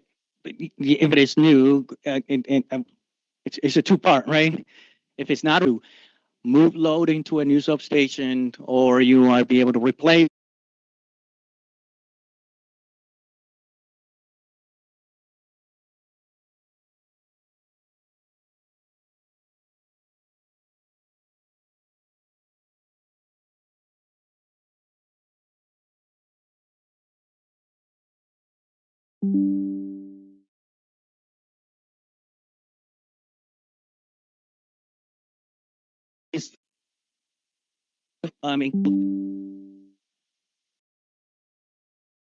Getting teams. It's been going on all day. Just turn. Oh, is that us?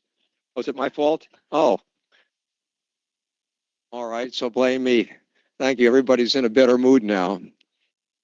All right. Ms. Mercado, would you like to do your, oh, I'm sorry. Mr. Natbuni, do you have, Yes, I do. I probably have about 15 minutes across. I don't know what you want me to do. You want me I to could do the it? Happy to redirecting. do it. okay, one Different second. witness, right? Correct. I'm sorry. It's for Mr. Burgermeister. Yeah, So- 1 second. Let me think about this for a second.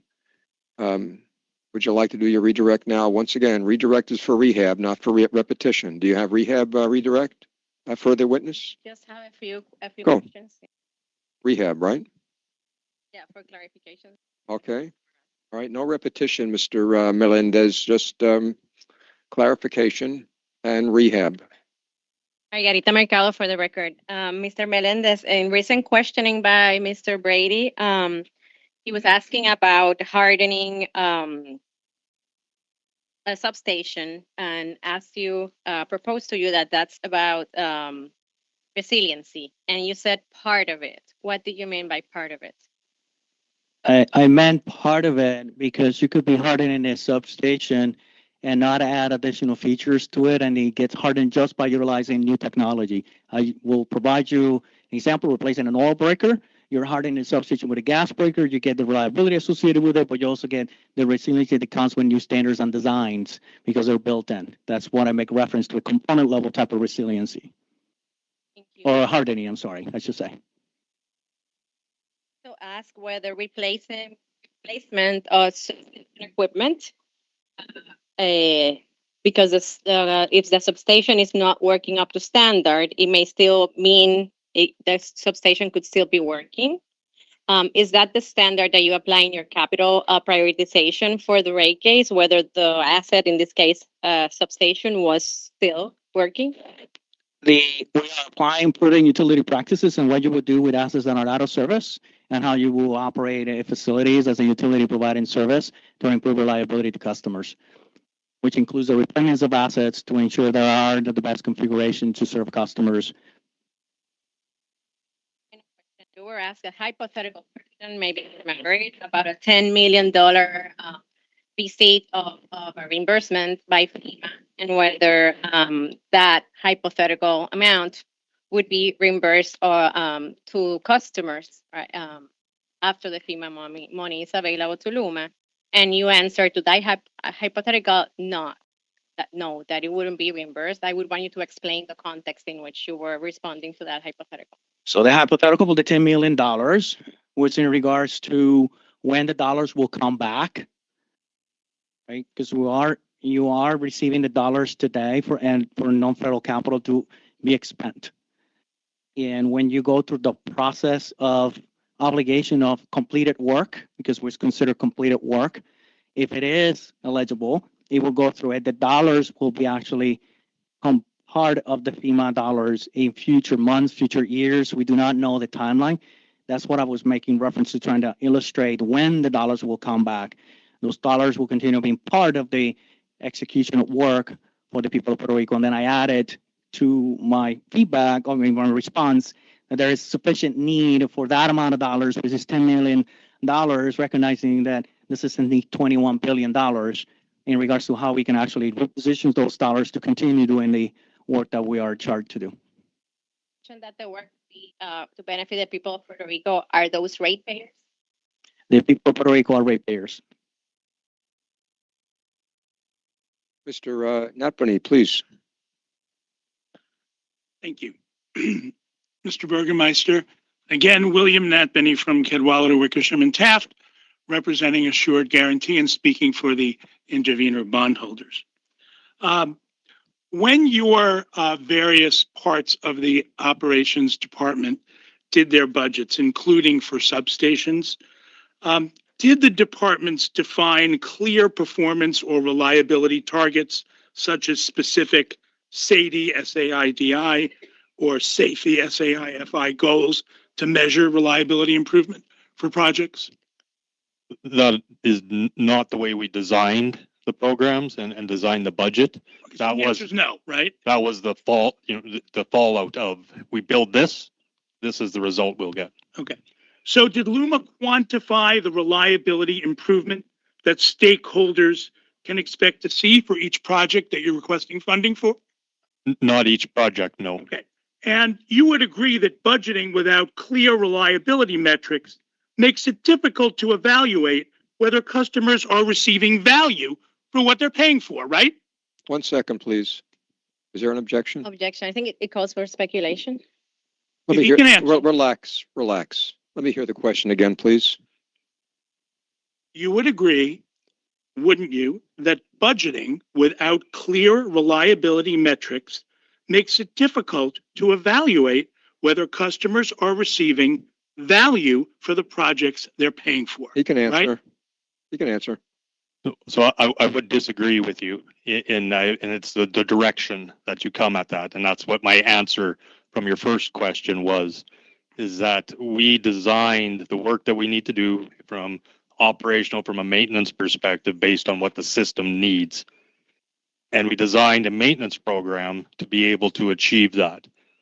That maintenance program is going to deliver certain amounts of work, is going to touch so many pieces of equipment in the system over a certain time period, and that will produce a result of a benefit to the reliability. So again, we didn't utilize, say, we have to get to this reliability to design this the program.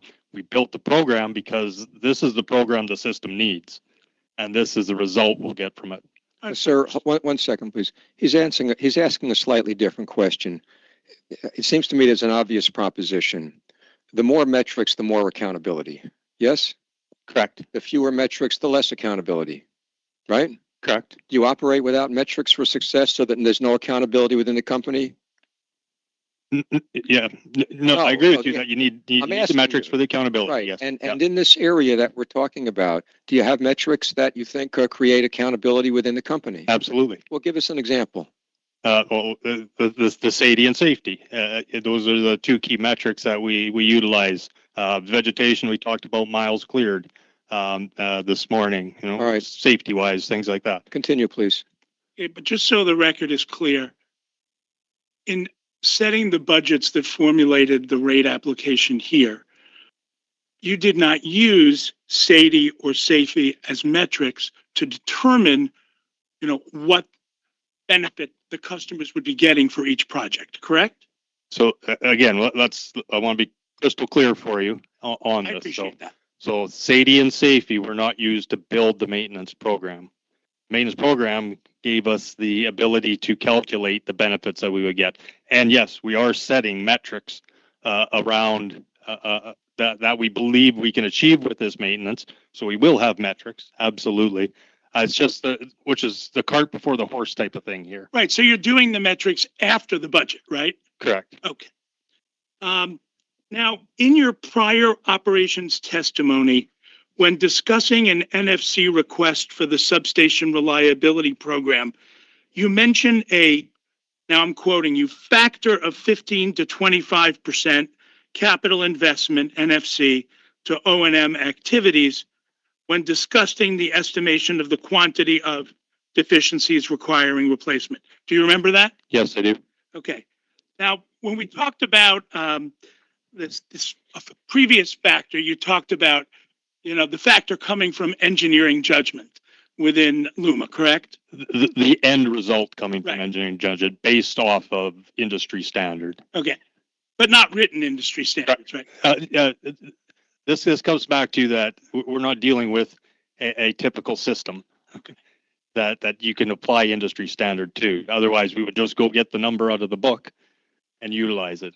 We have to apply our engineering judgment to that for this system. Okay. And would that application of engineering judgment apply equally for the 15 to 25% factor Yes. I'm talking about here for substations? Yes. It's, Okay. yeah. Is the 15 to 25% factor static or dynamic over time? What do you mean by Well, that? can it change over time, or that's the factor you've used? That's the factor that we've used for this 3-year budget cycle, and it's not going to change over that time period. As we progress on the system and do more maintenance on it and get through more cycles of maintenance, replace equipment, we should see that number come down and closer to more of an industry standard. Thank you. Now, in your prior testimony, and I can pull it up if you'd like me to, you identify requested funding based on, quote, upgrades, end quote, required for certain generation site groups, including, and I apologize if I mispronounce any of these, Aguirre, Campbell-Lash, Costasur, hydro facilities, Mayoguez, Palo Seco, and peaker units in San Juan. Do you remember that? Yes, I do. So for these site groups, LUMA is seeking upgrades rather than replacements, right? So this is specifically on the substation reliability, and we did talk about that earlier when we went through the projects by projects on the line there. This has to do with the metering that we're required to place at those locations. This is not an upgrade of the substation site. All right, but these sites are currently operating, correct? There's no metering that's operating properly there. No. But the sites are operating. Yes, but those dollars have nothing to do with those substation sites. Now, in your testimony, you offered as an exhibit a substation rebuilds brief, correct?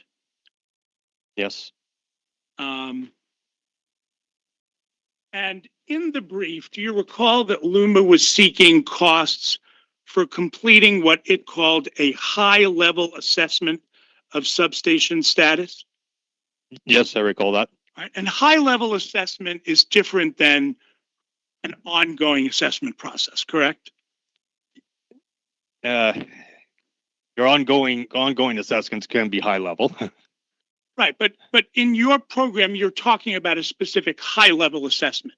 Is that different than just your normal ongoing assessment? It wouldn't necessarily be drastically different. So the assessments at a high level are usually, as we had spoke about earlier, visual inspections, maybe some thermography. You're not getting deep into functional testing of the assets. You're not pulling the oil out of them and running it and cycling it to determine conditions and things along those lines. So a high level assessment is different than a very in-depth review of the condition assessment. Okay, let's pull up LUMA Exhibit 6.11, please, and go to page 1. What's the name of the exhibit, please? Substation rebuilds. It's the substation rebuild brief.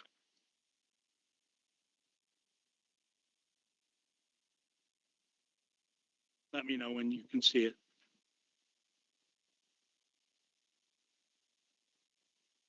Got it? Yes. And now on page 1, under program status, there's an activity listed that says complete high-level assessment and then other things, correct? Yes. And the brief says that it's in progress, right? Correct. And then if you turn to the next page, Wait. Go ahead. Wait, let him take a look at it. Yes. there's a section called active gaps. Do you see that? Yes, I do. And under active gaps, there's a gap that's identified about all substations requiring high-level assessments. Do you see that? The first gap.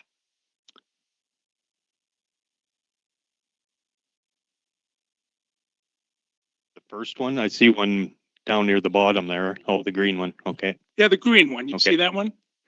Yeah, all substations require high level assessment. Yeah. Yes, I see that. Okay.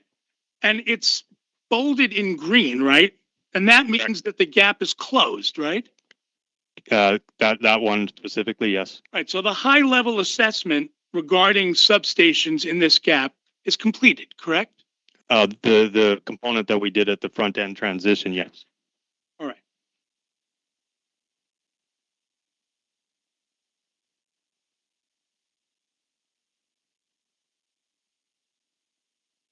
So despite that Luma already did a front-end high-level assessment, it's now seeking costs for another high-level assessment, correct? Their analysis of the substations is an ongoing effort. I understand that, but I'm looking at the first program status. Let's turn back to page 1. Is the answer to his question yes? Yes, we are. Okay, next question. Well, hold on. Why don't you explain yourself so that there is not an impression that you're just repeating yourself? What's going on here? As far as the assessments Yes, go, sir. we're always doing assessments every time we go in and do an inspection. Okay. Somehow I feel like Program. we've had this conversation before, Yes. about 4 hours ago. Yes. Okay, yes, we next did. question, please. Right. But as you've said, there is a difference between a high-level assessment and ongoing assessment activities, correct? No, I didn't. Oh, I thought you did say that.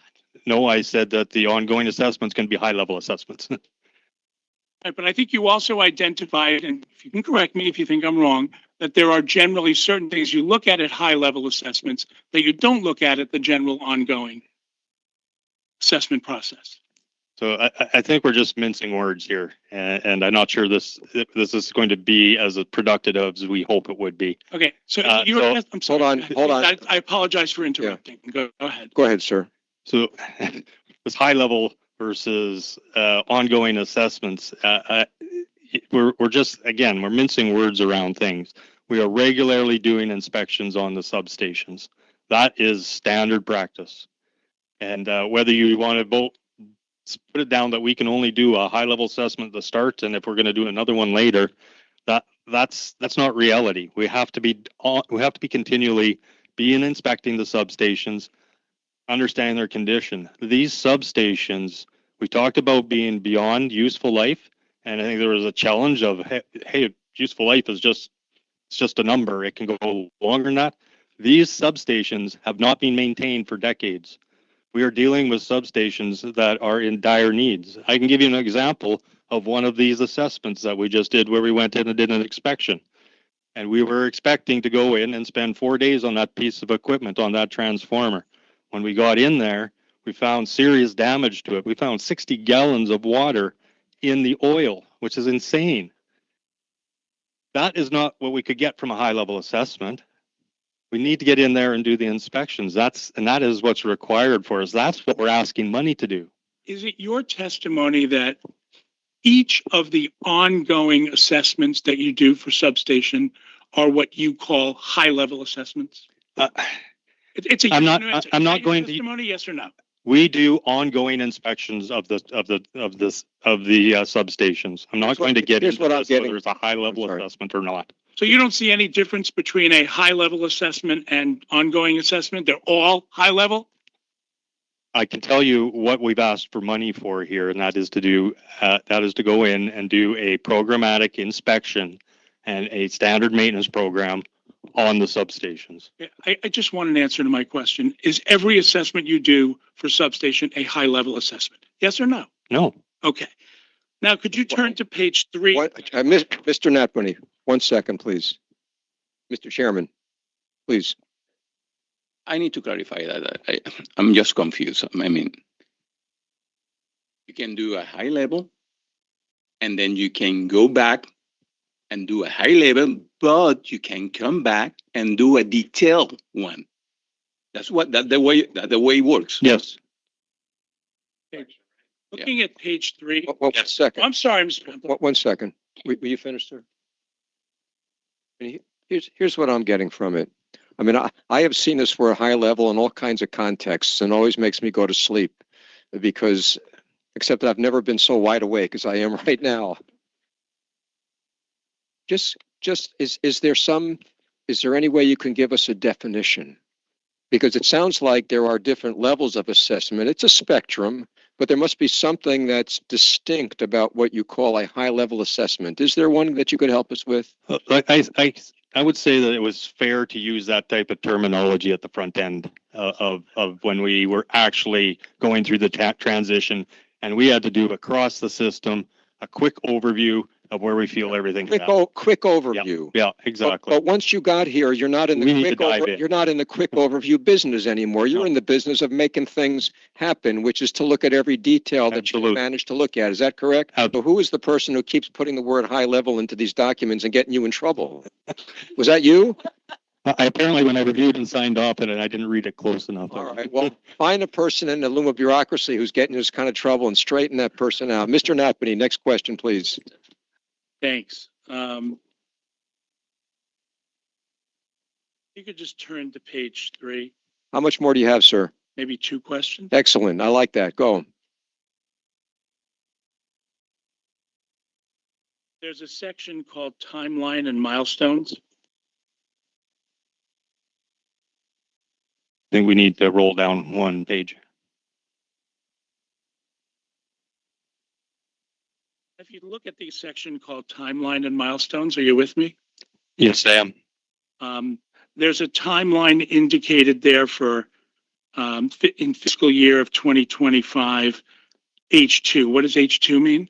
The second half of that fiscal year. Okay. And we're in the second half now, right? Yes, we are. Okay.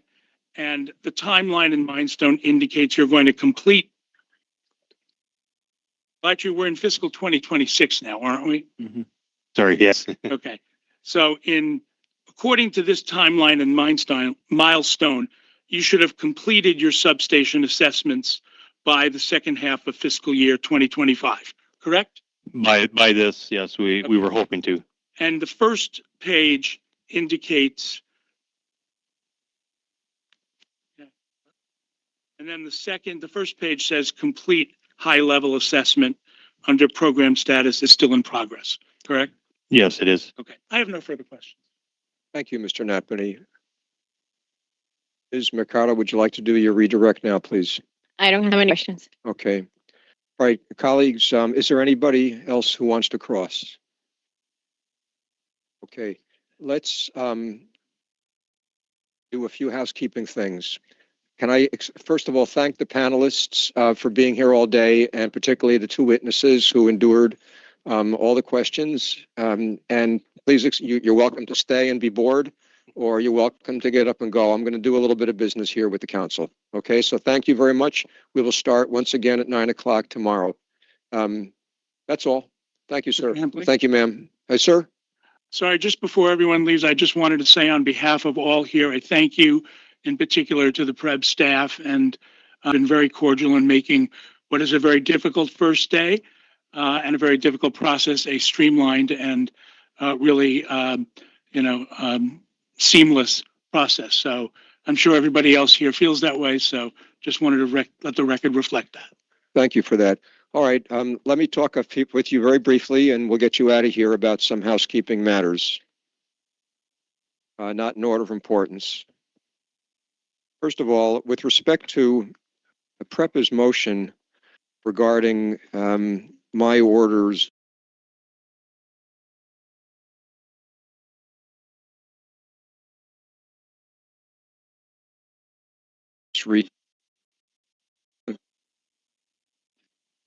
responding to the PREPA motion before the weekend.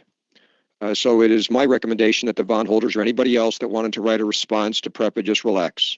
I don't know what that order is going to say, but if you want to write something after that, you'll have time to do it. And we're always trying to save you work. That's why I try to do by getting things out myself as quickly as I can. Okay? Any questions about that? By the way, I want to thank PREPA and their colleagues at the FOMB for their efforts and their articulateness on that whole matter. I learned a lot from it. Sir? Just one. Yeah, you better announce yourself, or I guess we know who you are by now. William Natney from Cadwallader, Wickersham and Taft, representing Assured and speaking on behalf of the intervener bondholders. Thank you for your response, Mr. Hempling, and we'll do our best to relax, as you've said, but at least for the record, want the record to reflect that we do not, concede, anything in the motion and do oppose it. So we appreciate the opportunity to respond if we need to after the weekend. Just trying to save you some time. So that takes care of that issue. Secondly, Ms. Valle approached me this morning with a good question and a good idea. And I apologize, I can't remember what it was. So would you remind us what it was that you said to me and what I said to you so that we can inform everybody else? Yeah, so during, in the morning, there was some discussion about the cash flow issue, and the commissioners also raised some questions about that topic. And I shared with Mr. Hempling that based on the agenda, I did not grasp that was going to be discussed during the panel. So there is no, and as we all can see, there's no PREPA panelist here.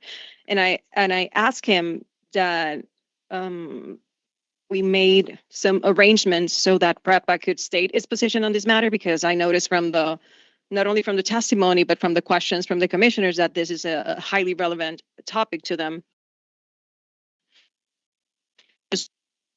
Of course, LUMA will have its chance to state its position, but I wanted to make sure that PREPA will also get an opportunity to do so.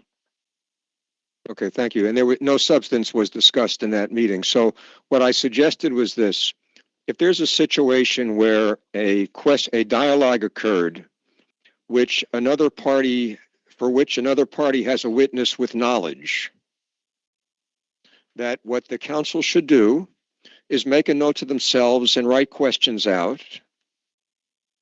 Email me those questions shared with everybody, and I will ask those questions of the panelists when they appear, if I think the questions are worth asking. And if I don't think so, the person can object and we'll see where it goes. And that's the way we'll handle it. And I've already forgotten what I just said, but now it's on you to look for those opportunities. Ms. Mercado, concern? Is that I'm tired, sorry, but is it that PREPA is proposing to bring a witness, or that PREPA will pose questions to our witnesses, because there's a ruling on no cross-examination to LUMA's witnesses, so I just want to understand. Okay. And Don't worry, I know what order I issued. I remember the pain I went through in writing it about no cross-examination. What I'm saying is that if they think there's something that a panelist of theirs who is not here today but will be here on a different day has something to add about something that came up today, they can ask me to ask a question of them, and I will decide whether to ask it. And they will write that question to me ahead of time, and they will copy everybody. And it will be on me to ask the question. So you'll worry about an objection when the time comes. I don't want to lose the opportunity to fill out the record just because we might have left somebody off of a panel. Okay, that's what this is about, okay? Nobody loses an opportunity to object. Nobody has lost an opportunity to object. All right, is that okay? All right, thank you. Now, next housekeeping matter. I don't know where the decision got made that the panelists cannot have their own laptops, but it seems to me that it would be much better if we went through the following procedure. Witnesses can bring their own laptops. I mean, when I got up this morning, the first thing I did before breakfast was make sure that anything that I was going to have to refer to when I was asking questions was already on my screen. So what I want to recommend is that people bring their own laptops. It's going to save time. And what I'll try to ask people to do is ahead of time, let council know, opposing council know what exhibits you're going to use. This is not a solid requirement, but just try to think ahead in terms of saving time so that the panelists can have on their screen very quickly, because they all have their own documents already. So let's try that tomorrow and see how that works. Just standard practice under cross-examination.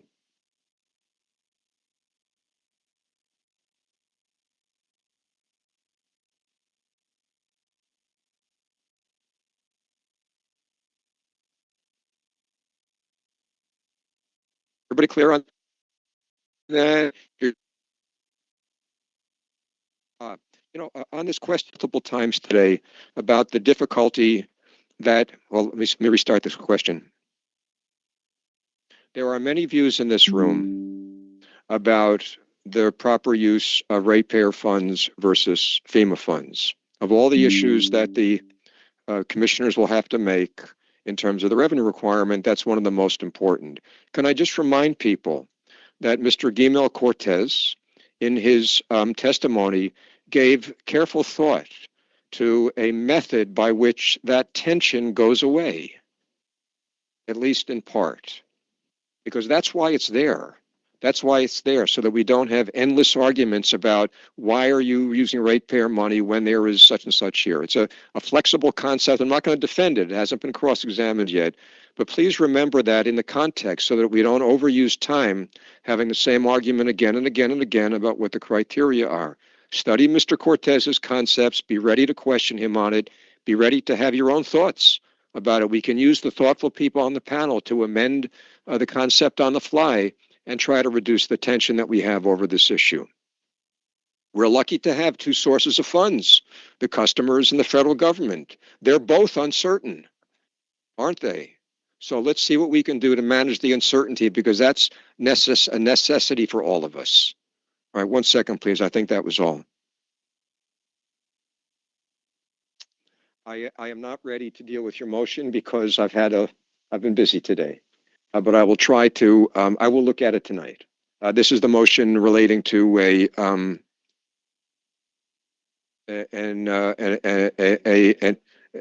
argument that a response to an ROI was insufficient. And I'll address that, but I may decide to address it in conversation. Does anybody mind if at some point tomorrow I take aside counsel for ICPO and Luma and just try to work it out? Does all of you want to be part of that? Well, it depends on what the question is. So let me think if I can. Sir, do you have a?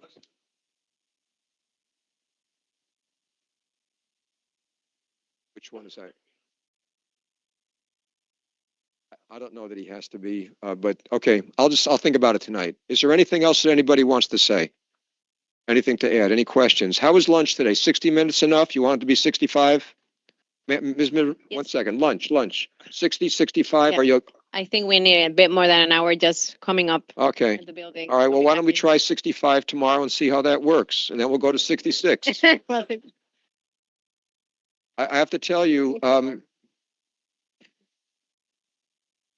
okay. And yes, ma'am. I do have an agenda matter to raise. Mr. Juan Saca was originally slotted for the first week of December 8th. It was recently, yes, moved 1 second. to, 1 second, please. Yeah. Please. in the original calendar for which he had separated the date, he was December 8th. It was changed to November 25th. He is unfortunately not available that day due to medical reasons. That will be undergoing recovery at that time.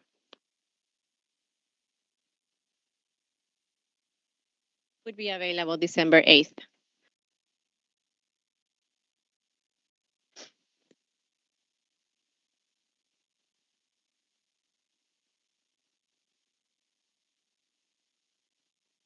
Unfortunately, no. All right. These things are going to happen back and forth. Try to minimize. See when it's make a note. Mr. Thank you. Anything else, colleagues? Yes, ma'am. I just have one minor thing. For me, I believe, Mr. Schiffman, you were considering an order with the hearing examiner on site preparation costs. I think I heard that you wanted a breakdown of the costs and you were considering an order. If you could review Luma Exhibit 7419, I believe it may answer at least portion of what you were asking. 74.19. That's separate from the matter of the contracts for vendors for Yes. veg management, right? Okay. We good with that? You got that? Anything else? Yes, please. Yes, not so well for some reason. No. Okay. So, it's about the transcript. There were some communications, informal communications exchanged about that topic, and I just want some clarity as to how that's going to work. If we're going to get a daily transcript, or as in court where you get one if you request it at the end of the proceeding. I just wanted to get some clarity on that topic. Okay, I'd like to address that tomorrow because I don't have the most current information on that, and I know it's of a big interest to everybody, and I don't think the matter has been fully resolved, but there must be some form of an update, and I'll find out about that and make sure that we have, I mean, there are people here.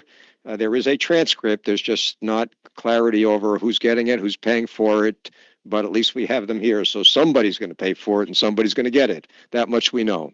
Okay, so we will try to update you on that tomorrow. Go ahead. You can raise another one. You're the last person between now and I know. dinner. Go ahead. Life. Tomorrow we have Energy Control Center among the topics, and there are issues on cybersecurity that may elicit confidential information. So I just wanted to raise that and inquire if you would want to do that confidential session tomorrow or move it to the separate panel. All right, I need to check on that. I know that we have a whole separate session that's slated for confidentiality under beg your pardon, under multi-utility at the end, right? Let's looking at the agenda, Ms. Mercado, on page 5. Are you there? Yes. Which part of this is confidential? Can you tell me? It's subsection 2A1, EMS replacement, primary and backup control center, high availability architecture, cybersecurity uplift. Okay. The entire 2A1? This part of the cyber portion. Okay, well, I think what we will do is take that part and deal with it in the confidential session that will show up under multi-utility. Okay. Does that work for you? Yes. Okay. We are going to, well, when I come in tomorrow, I'll tell you what we're going to get done. And we'll stay here till we get it done because we're going to get on schedule. All right, anything else, colleagues? Thank you for a productive day, for your patience, panelists, for council's patience, and we'll see you at 9 o'clock tomorrow. Please have a good evening. You too, thank We're you. adjourned.